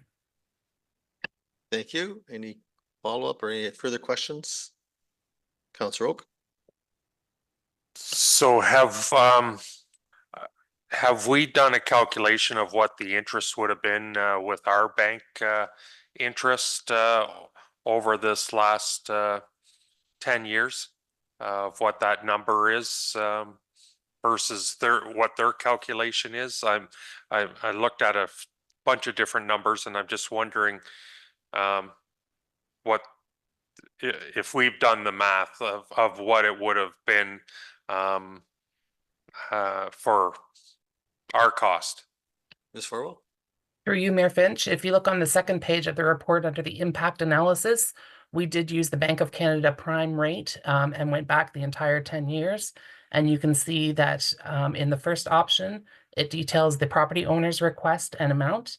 The second option is using the established Bank of Canada rate for the full period of June 2014 through to September 2024, representing a slight increase from the property owner's request of approximately $10. And then the third option is using a combination of the full Bank of Canada established rates for the entire period of June 2014 through September 2024, using the Payments Canada guideline of less 0.25%, which you can see is approximately $100 less than what the owner has requested. Thank you very much, Councillor Oak. So it's, yeah, so that is like $1,000 more than what the original, or give or take, than what the original negotiation had taken place. Is that, because it was like $107 or something, $108 is what was provided to the customer? Ms. Farwell? Through you, Mayor Finch, the principal of the entire situation was returned to the property owner with the offer of the $108.43 based on the Payment Canada's guidelines. However, they requested to bring back to council a request for additional consideration as pertaining to the interest only. Thank you. Any other questions? Okay, Councillor Vaughn, go ahead, please. I guess, I guess I'm just trying to understand where we stand right now. Are we basically offering $108.43 as interest, and that's it? Ms. Sue Collison? Through the mayor, that is correct. That's what staff are authorized to offer. Okay, thank you. Any further follow-up? Any further questions? Okay, not seeing any. So we have Councillor Vaughn, go ahead, please. I just want to make a comment that I understand that there's Bank of Canada 90-day provisional statement. It just seems a little bit low to me that we're only giving them 90 days. And for at least the last year, they've been near $9,000 short of their own bank account or their own ability to earn interest. So it just seems a little bit on the small side to me, and I'm wondering if that's as fair as we can possibly be. Okay, are you forming that as a question for staff, or? Yeah, I'm just wondering if we have any wiggle room there. Okay, who would like to take that? Through the mayor, right now we don't have an alternate policy to be provided. Council can take one of these options, receive the report, and if there is another amount that council wants to proceed with, we can certainly do a resolution for that as well, because it is kind of set up as option 1, 2, 3, or the original $108.43. So council does have an option, yes. Okay, thank you. Any other questions? Councillor Oak? Have we done a calculation of what interest we would have earned on that money? Because we have an arrangement with the bank? Ms. Farwell? No, we have not. Okay, thank you. Any other questions? Okay, not seeing any further questions. We have a mover and a seconder. If there's no further discussion, Councillor Oak, go ahead. Yes, thank you, Mayor. I'm in agreement with Councillor Vaughn that I believe the $108 is I don't think that's the right number myself. I think I think we need to look at this. It's not the client's fault of the situation. There was an error made, and we have to, as Councillor Nee said earlier today, we're in customer service as well, and I don't believe that that's true customer service in light of the situation. So I'm leaning towards number 3, unless we can come up with what we would have earned in interest on that money. Okay, thank you. Any other comments at this time? So currently it's this being received for information. And that's the motion on the table at this time. Mr. Sue Collison, do you have a comment at all? No? Okay, very well. I just saw your hand going close to the mic. If there's no further discussion, we can receive this as information. If there's a motion that wants to be discussed afterwards, that's up to council. So at this point in time, we have a mover and a seconder on this motion under 9.4.4. So I call the question. All in favor of receiving information?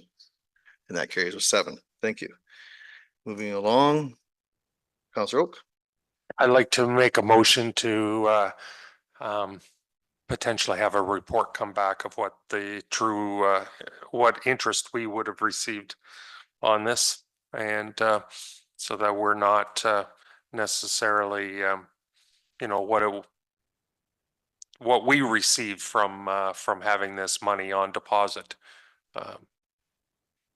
Okay, so we'll just have the motion prepared here and then look for seconder in a moment.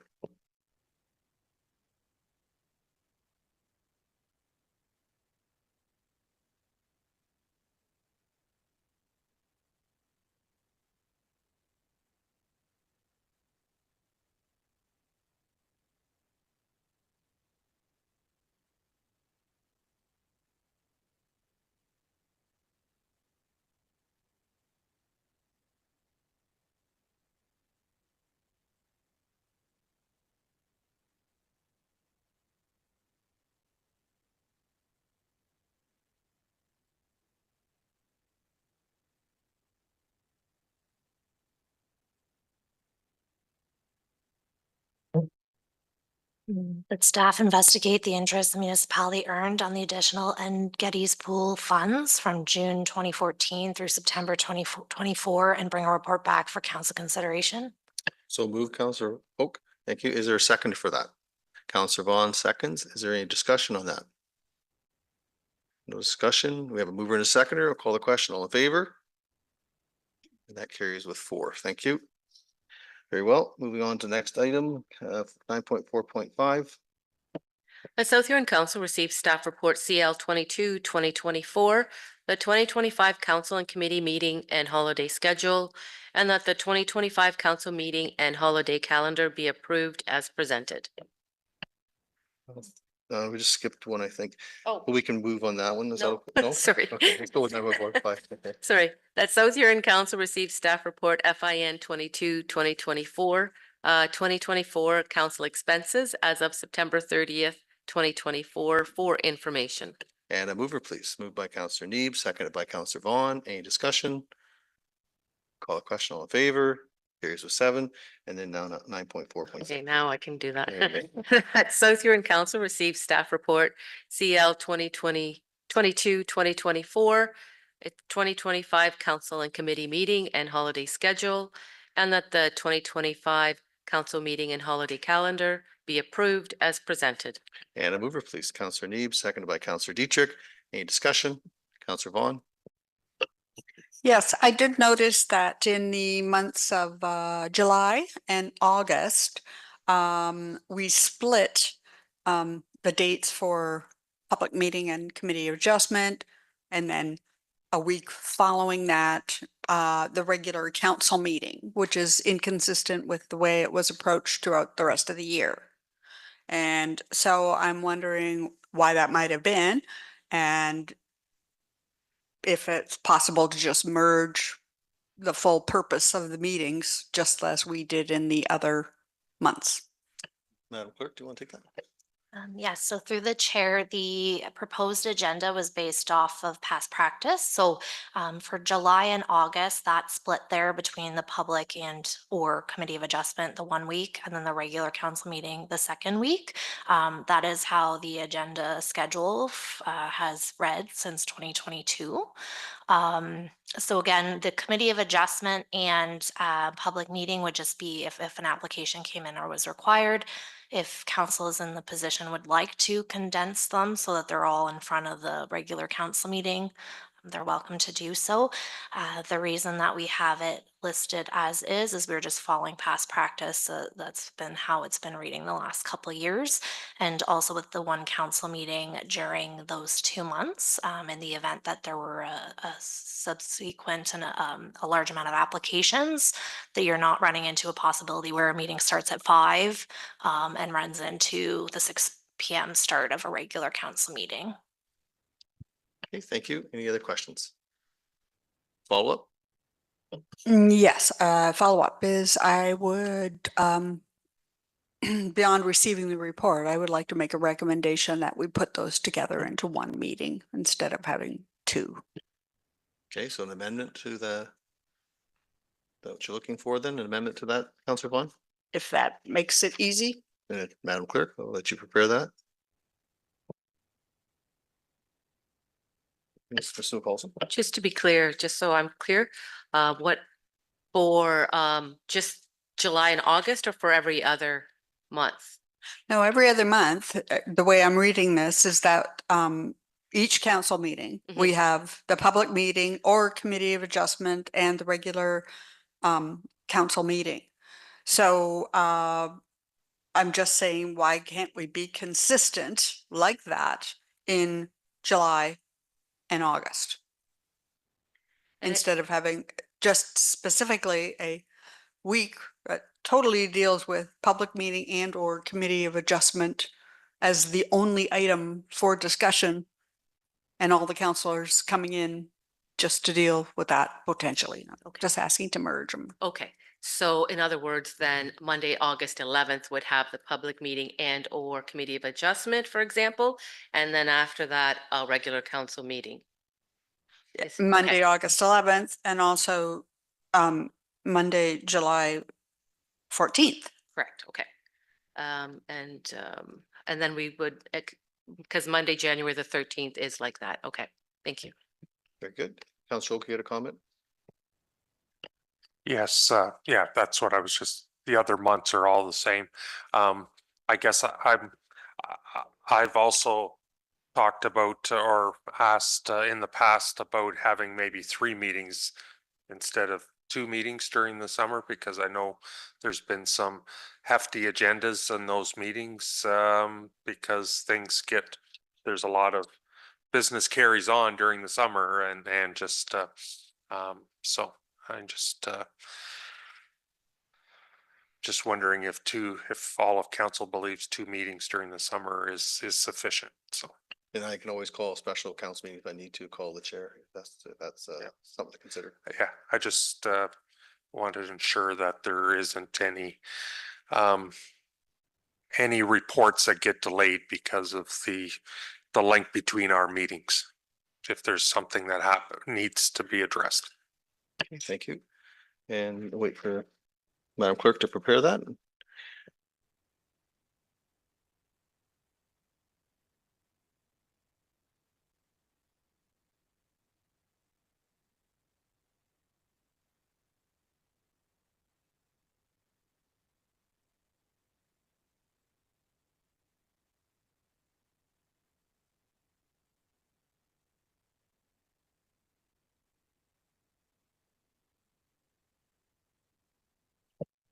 So this would be an amendment to the motion. So it would be to amend the 2025 council meeting and holiday schedule to include a committee of adjustment and or public meeting to be added prior to the July 14th and August 11th regular council meeting scheduled, and remove the July 7th and August 5th dates from the scheduled calendar. So if council wanted to vote on that, if that goes through, then I would read the resolution as amended. Okay, so we have that, as Madam Clerk said, we vote on that. So we have it moved and seconded. Is that correct? So this would be the amendment to the original motion, unless council wanted it as a friendly amendment within. Those that moved and seconded, would they be willing to accept a friendly amendment? Who moved to second that, please? So it was moved by Councillor Neeb, seconded by Councillor Dietrich. Is that a friendly amendment? If you could voice that. Yes, microphone. Yep. And Councillor Dietrich, do you agree to that too? Yes. Thank you. So we have that friendly amendment. So the recommendation would be South Huron Council receive staff report CL 2022-2024 regarding the 2025 council and committee meeting and holiday schedule, and that the 2025 council meeting and holidays calendar be approved as amended, and that would be to include a committee of adjustment and or public meeting be added to the July 14th and August 11th date, and remove the July 7th and August date.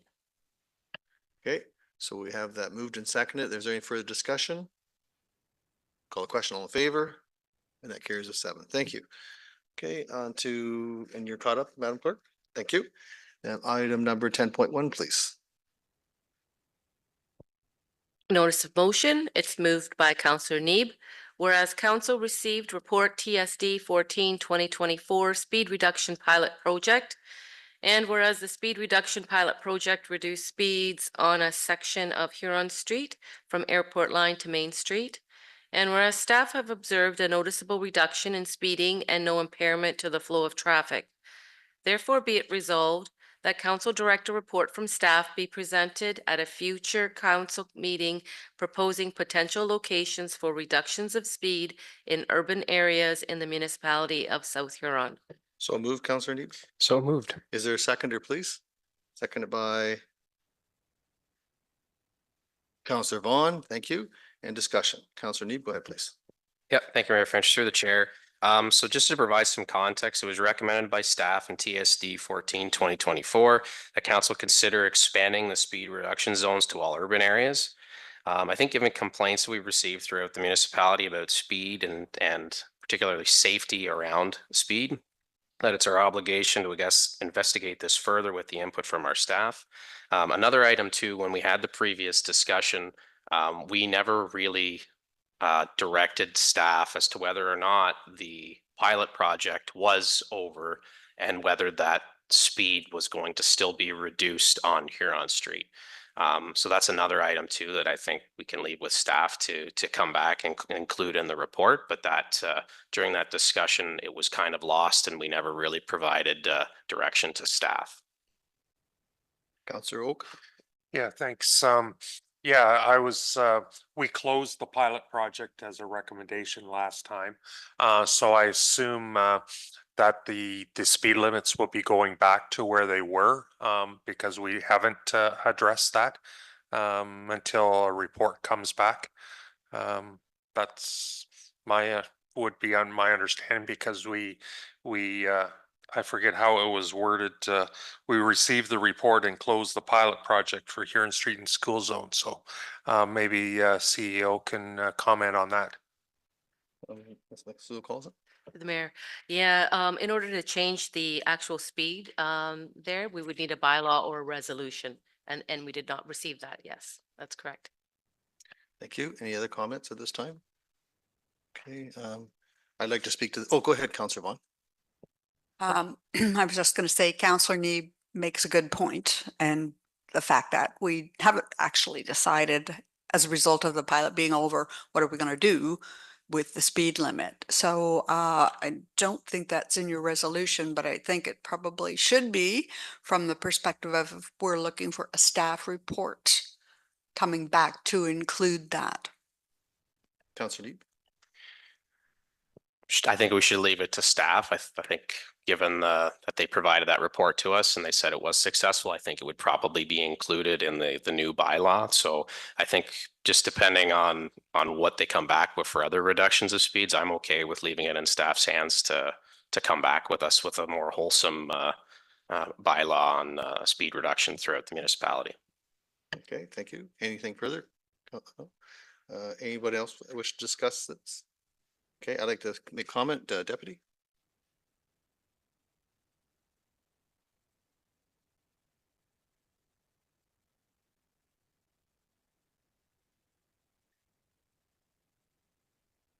Yeah, thank you. This is a common sense approach. As Councillor Neeb has indicated, the pilot project has been successful and it's time for council to make a decision on improving the safety for all, as is long overdue. The reduction has been working very well across Canada in both similar sized communities and larger centers. We are intensifying our urban areas, and as a result, we must be cognizant of the impacts of the current 50-kilometer zone has had. It is half the speed of the 400 series highways. I think that the most effective measure is to lower all current 50-kilometer speed zones to 40 kilometers an hour, save and accept the area on Huron Street East from Eastern Ave to Morrison Line. We do not need to overthink this. Let common sense prevail. I report from staff to council is warranted. I look forward to council agreeing to the report. Thank you.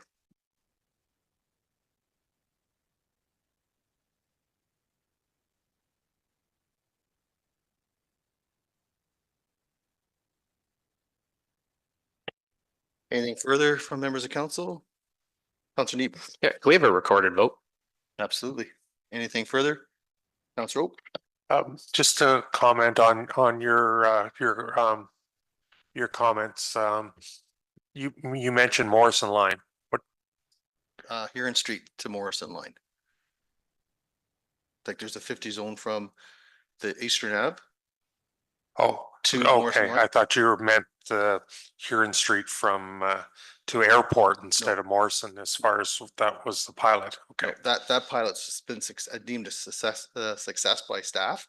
And so therefore we leave that the way it is, in my view. And but the 50 kilometers from Eastern Ave out to Morrison line is a 50 zone.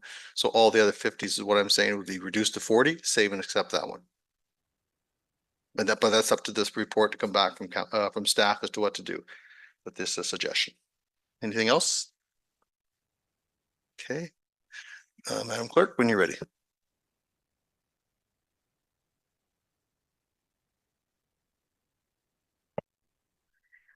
Whereas council received report TSD 14/2024 speed reduction pilot project, and whereas the speed reduction pilot project reduced speeds on a section of Huron Street from Airport Line to Main Street, and whereas staff have observed a noticeable reduction in speeding and no impairment to the flow of traffic, therefore be it resolved that council direct a report from staff be presented at a future council meeting proposing potential locations for reductions of speeds in urban areas within the municipality of South Huron.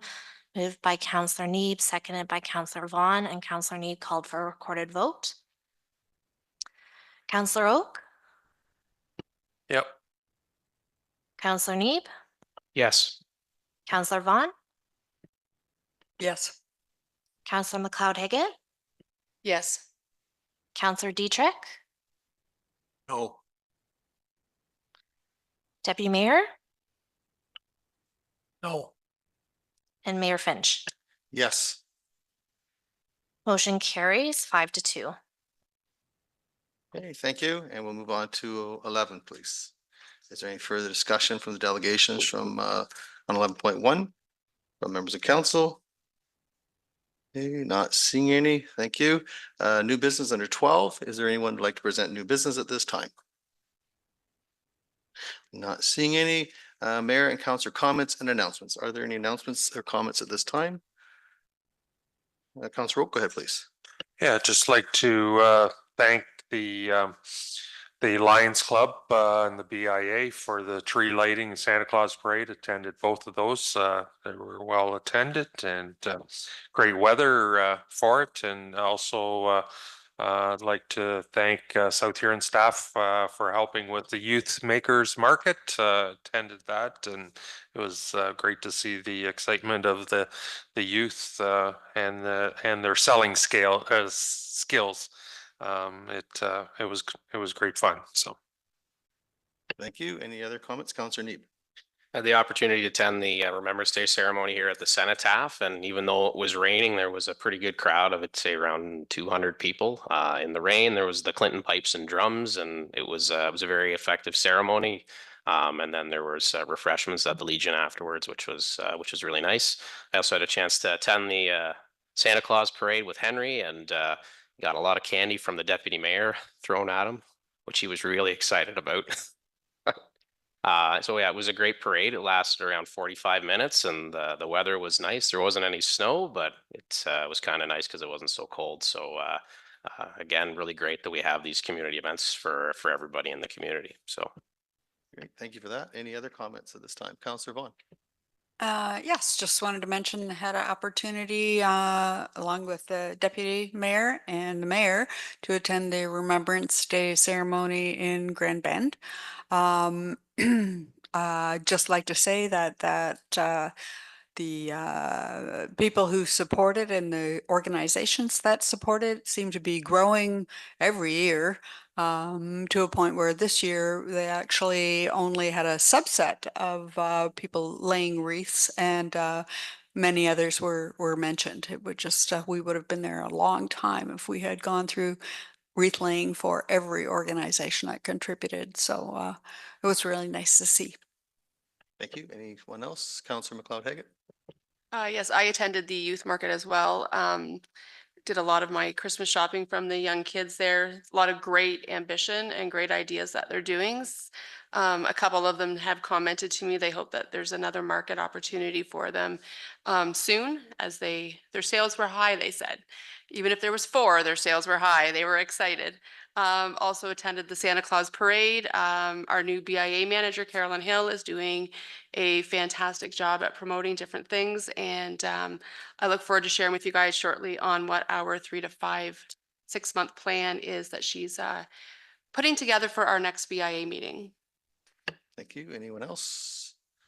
Okay, so I'll go through what the mayor has been doing and representing South Huron. On the 7th of November, I attended the rec center to support our business community, where a presentation was provided by the BA and the OPP Cam Safe program.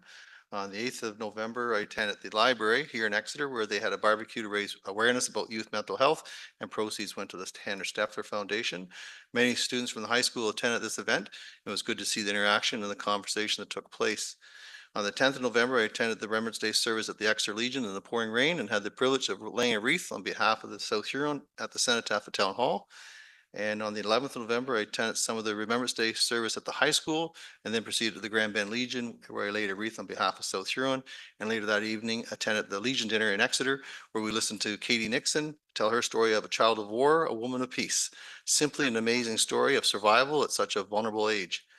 On the 12th of November, I attended the Burger King grand opening and pleased to see the success of it.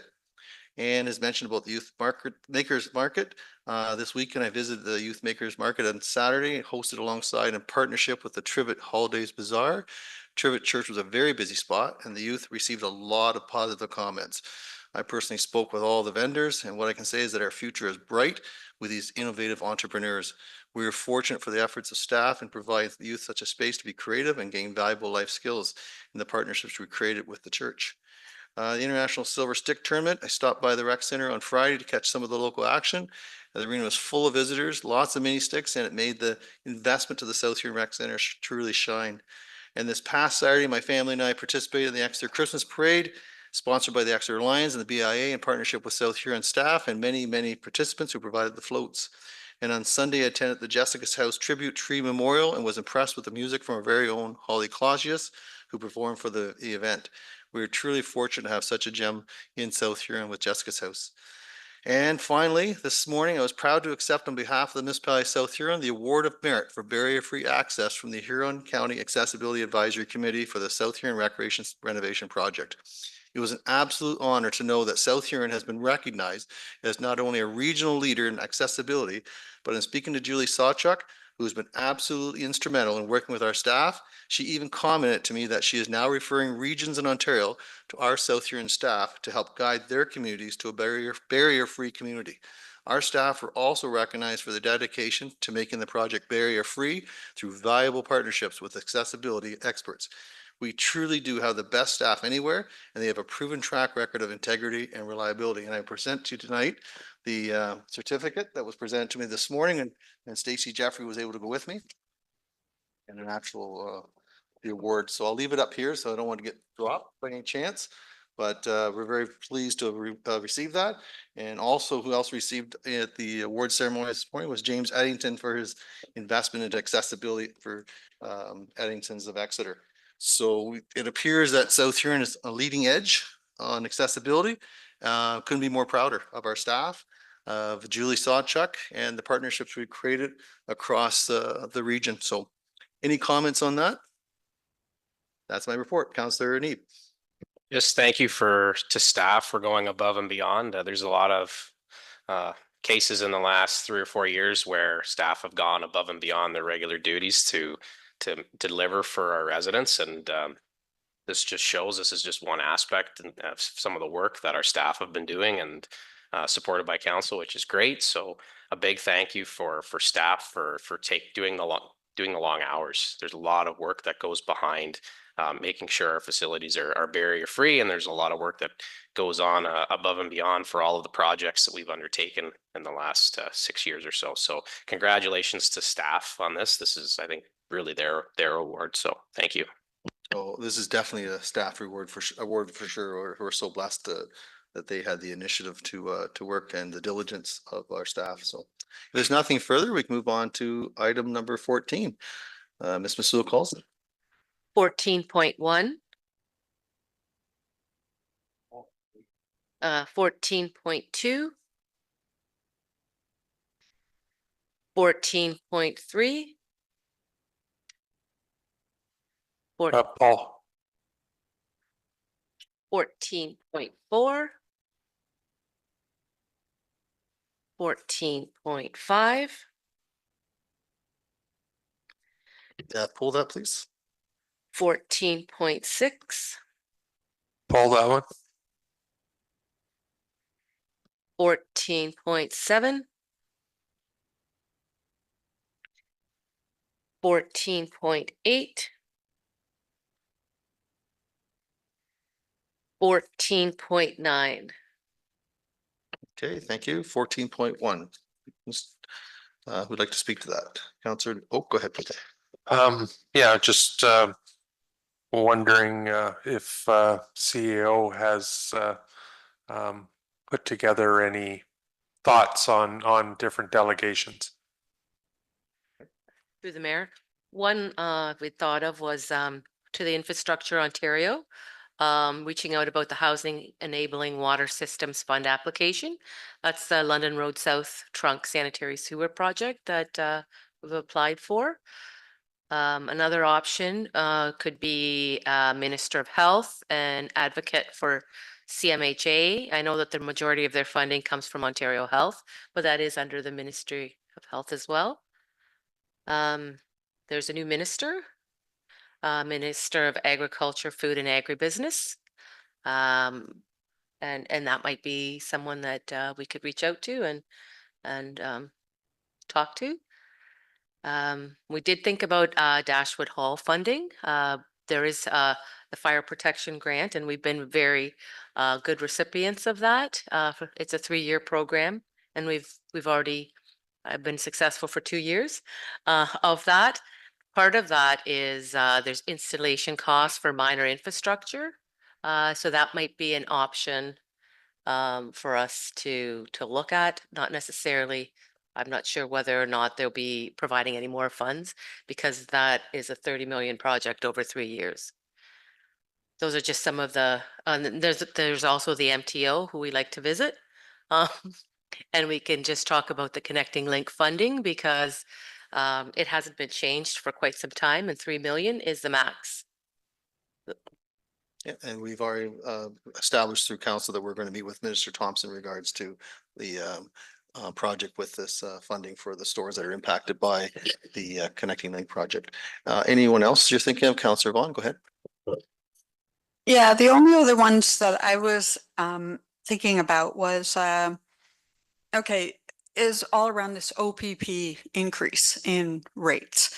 And so the increase, I guess that comes under the Ministry of the Solicitor General.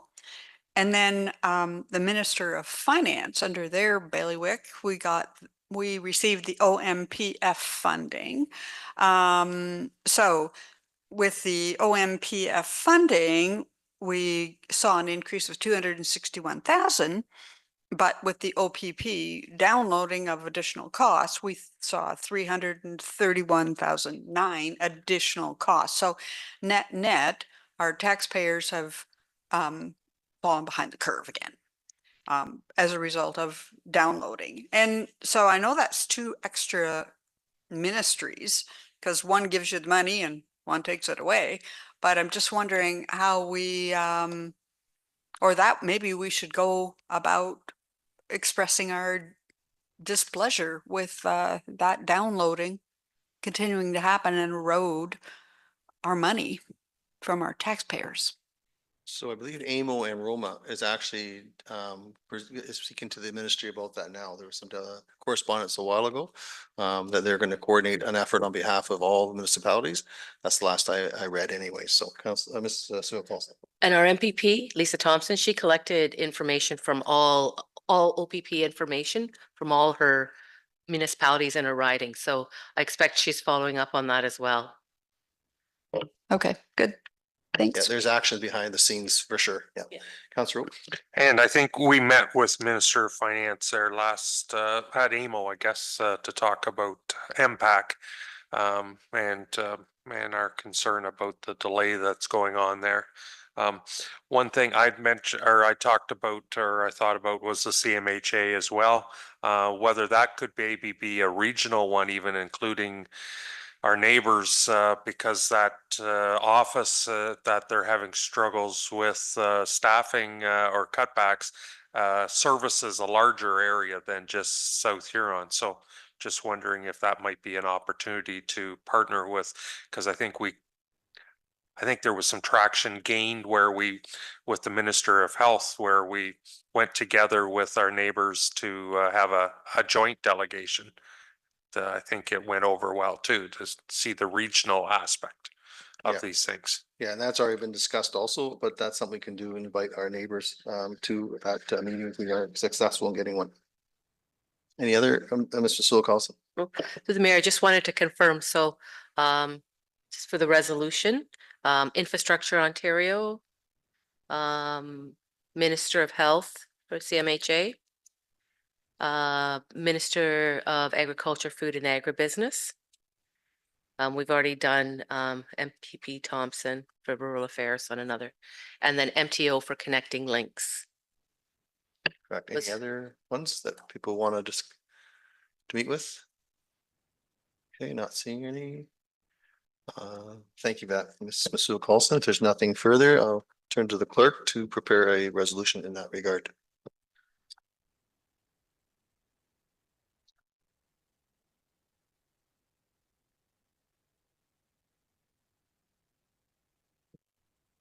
So that staff submitted delegation request for the 2025 annual Roma conference to Infrastructure of Ontario, Minister of Health, Minister of Agriculture, Food and Agribusiness, and the Ministry of Transportation. I believe that's correct. Anyone else wish to meet with anyone? Okay, that sounds correct.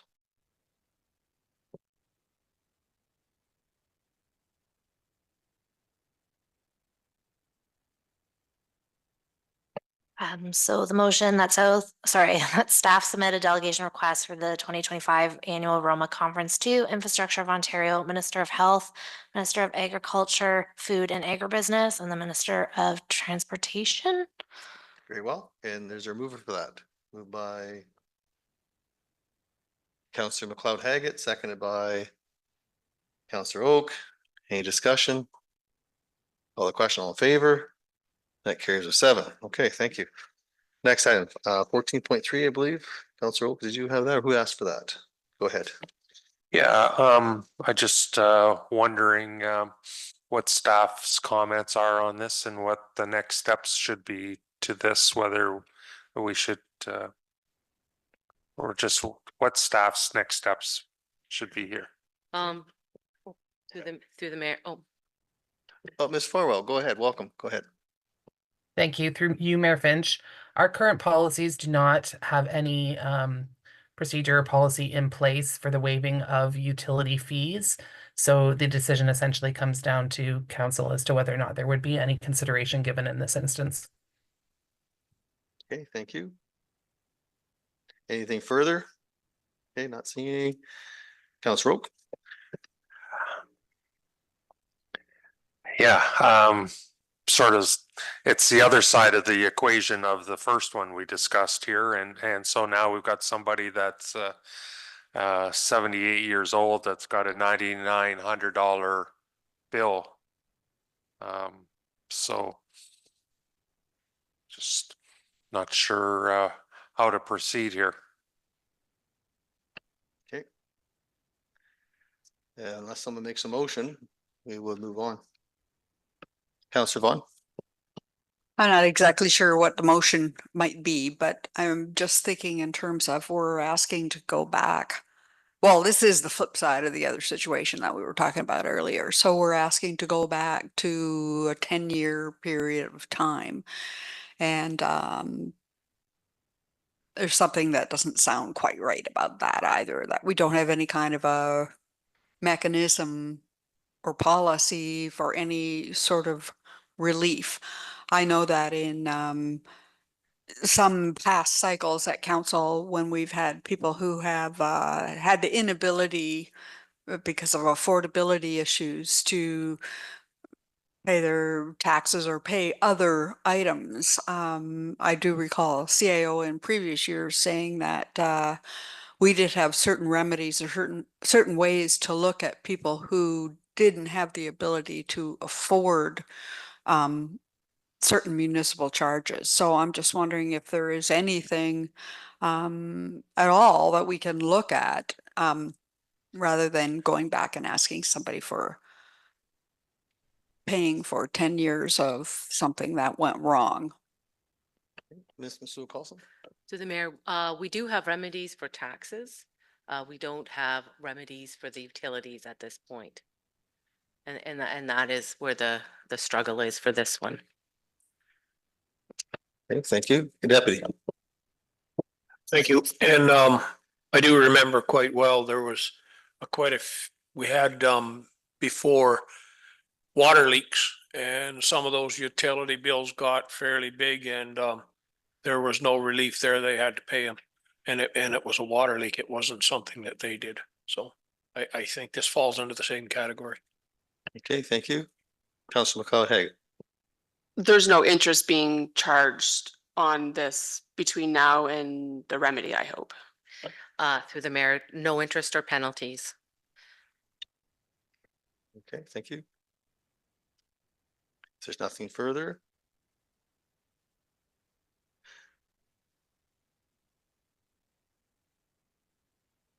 Very well, we can move on then. Very well, moving on to the next item. Councilor Vaughn, do you have something? Yeah, sorry for the delayed reaction, but I am trying to digest this at the same time. Okay, so our CIO has just informed us that it was the taxes that we have a sort of a policy on affordability and things like that. I don't know how that came to be. Was that something that was resolved by a previous council in a previous term? Through the mayor, Deputy Treasurer could probably add more to this, but it is through legislation that you need a policy for that, for the taxes. And through you, Mayor Finch, if I may interject here, the policy is actually held at the county level, and that the lower tiers would subscribe to it. We don't specifically have a defined program for it per se, but it is a policy under the county level. Okay, thank you for that, Kate. Follow up, Councilor Vaughn. Yes, I guess another question I might have on that is in terms of this is an amount owing, is how is it being presented back to the individual? Are they expected to come up with this as a lump sum payment? Is there some kind of repayment plan? Bearing in mind, this might come as a bit of a shock in terms of being able to put this into your personal cash flow. I see it a little bit differently than a water leak.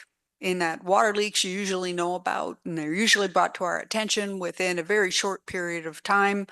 They're getting it on their bill. They're aware of it right away. This is something this person hasn't been thinking about for 10 years. So Carlson. Through the mayor, staff are cognizant that it was a mistake of staff at many years ago. However, we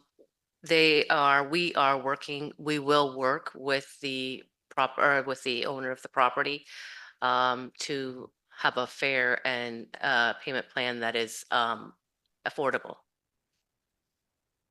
Okay, thank you. Anything further? Okay, moving on then. Next item, 14.5, I asked for that, but that's been resolved with 14.1. And moving on to 14.6, Councilor Oak. Go ahead.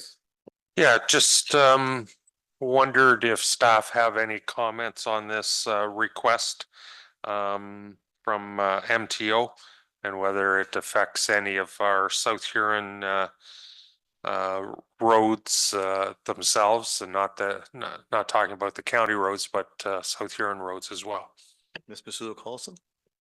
I know the general manager has been in contact with MTO, and there's been a lot of back and forth on this particular one. I would suggest that staff report be brought back as the general manager isn't on tonight, but we can bring back a report to the next council meeting, providing more information. Councillor Oak?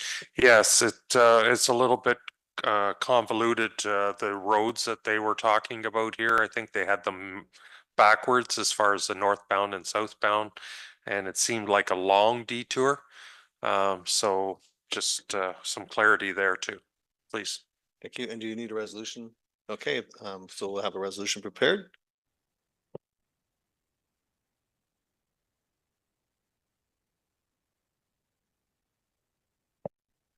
That staff bring a report back with information regarding MTO's detour route request for council consideration. So moved. Yes. Seconded by Councillor Neeb. Any further discussion? Call the question. All in favor? And that carries with 6. Thank you. Next, a recommendation, please. That South Huron Council receive communication items not otherwise dealt with. And a mover, please. Moved by Deputy Mayor, second by Councillor Neeb. Any discussion? Call the question. All in favor? Carries with 6. Thank you. No closed session, therefore no report from closed session under 16. 17 bylaws, 17.1, please. Excuse me. That South Huron Council gives third and final reading to bylaw 47, 2024, being a bylaw to provide for the Ballantine Drain 2024 in the municipality of South Huron. And a mover, please. Councillor Dietrich, second by Councillor Neeb. Any discussion? Call the question. All in favor? Carries with 7. Thank you. 17.2.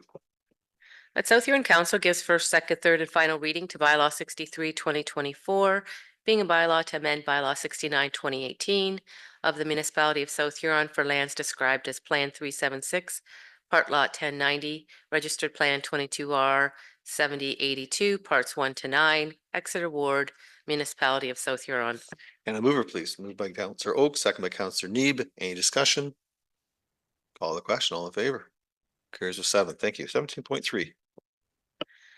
The South Huron Council gives first, second, third, and final reading to bylaw 64, 2024, being a bylaw to adopt an R zone policy. And a mover, please. Moved by Councillor Neeb, seconded by Councillor Oak. Any discussion? Call the question. All in favor? And that carries with 7. Thank you. And items 18.1. The South Huron Council gives first, second, third, and final reading to bylaw 65, 2024, being a bylaw to confirm matters addressed at the October 28th, 2024 budget meeting and the November 18th, 2024 council meeting. And a mover, please. Moved by Councillor Neeb, seconded by Deputy Mayor. Any discussion? Call the question. All in favor? That carries with 7. And 19, please. The South Huron Council hereby adjourns at 8:27 p.m. to meet again on December 2nd, 2024 at 6 p.m. or at the call of the chair. Moved by Deputy Mayor, seconded by Councillor Neeb. No discussion. Call the